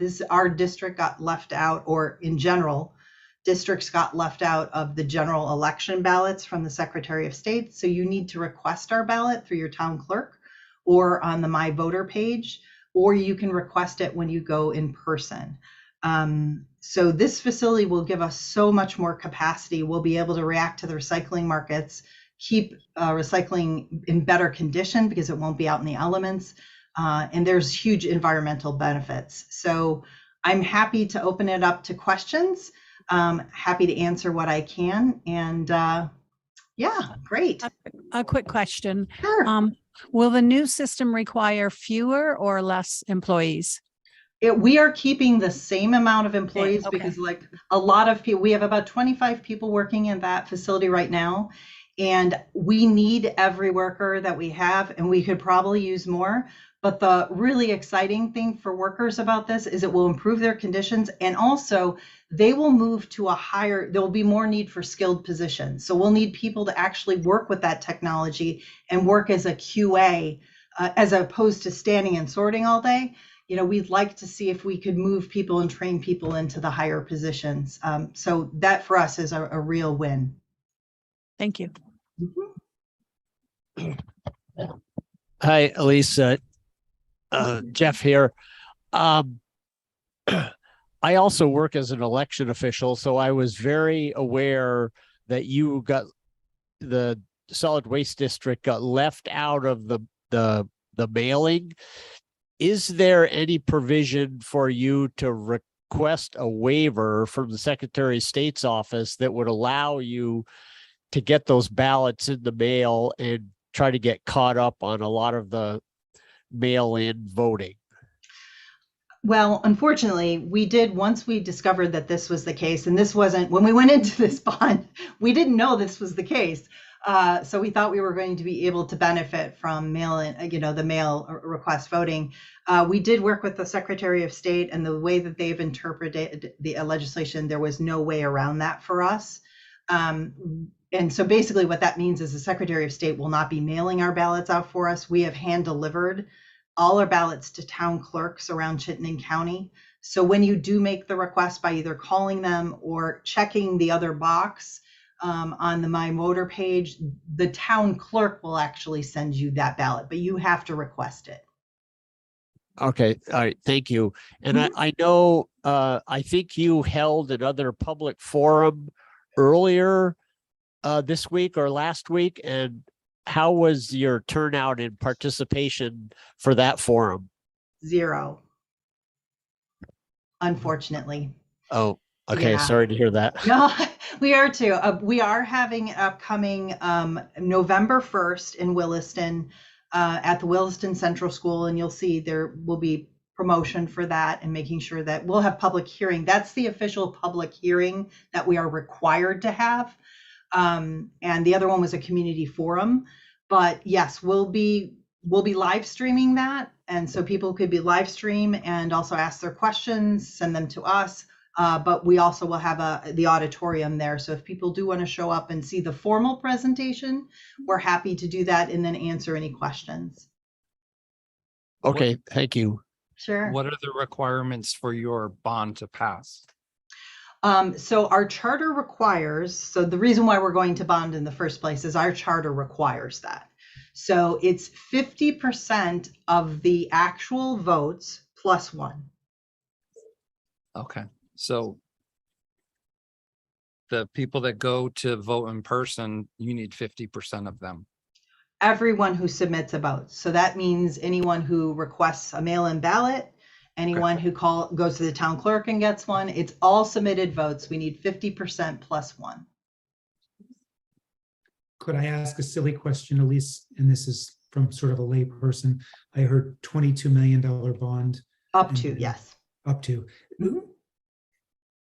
Who were voting on this as Chittenden County residents? Who is impacted by the cost associated with that bond? Is it every resident of Chittenden County, or are you a separate entity? You just need permission? We need permission. Okay. So the district, this is something that that most people don't know about the district, is that we're self-funded. So we don't, if you've lived in other places, I lived in Chicago and I paid Chicago a solid waste management fee. It was part of what I required to have my trash picked up, my recycling picked up. The district doesn't require that. We have the right to assess our member towns' fees, but we have not done that, and we do not intend to do that. So the only way that people actually end up paying us is the tip fee, part of the tip fee, and that's for all haulers who need to tip at our facilities. We get a portion of that. And then our user fees that we have at a facility. So if you go to a drop-off center and you bring a couch, you pay something for that, and those fees go back to us, and the sales of material on the market. Okay. So when we go to market, we get revenue back from the sales of that raw materials. Mm-hmm. Okay, cool. It sounds like this is an opportunity to be more efficient and recycle more. And as a freak that washes everything, I have more recycling trash.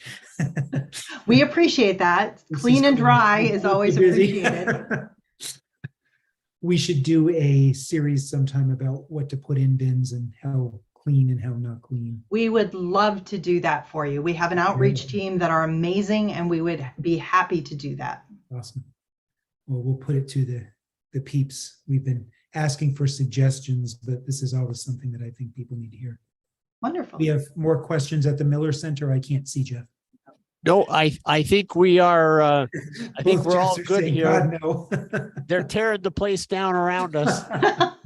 Well, we're only 8 minutes past, so that's all right. Fantastic. Elise, thank you very much for being here. You're welcome. Thank you for having us. Thank you to all of our presenters. Lots of important stuff and tough questions, but I think everybody did nice and was polite. So let's hurry. We shall sign off, and we'll let you guys pick up. Everyone have a great night.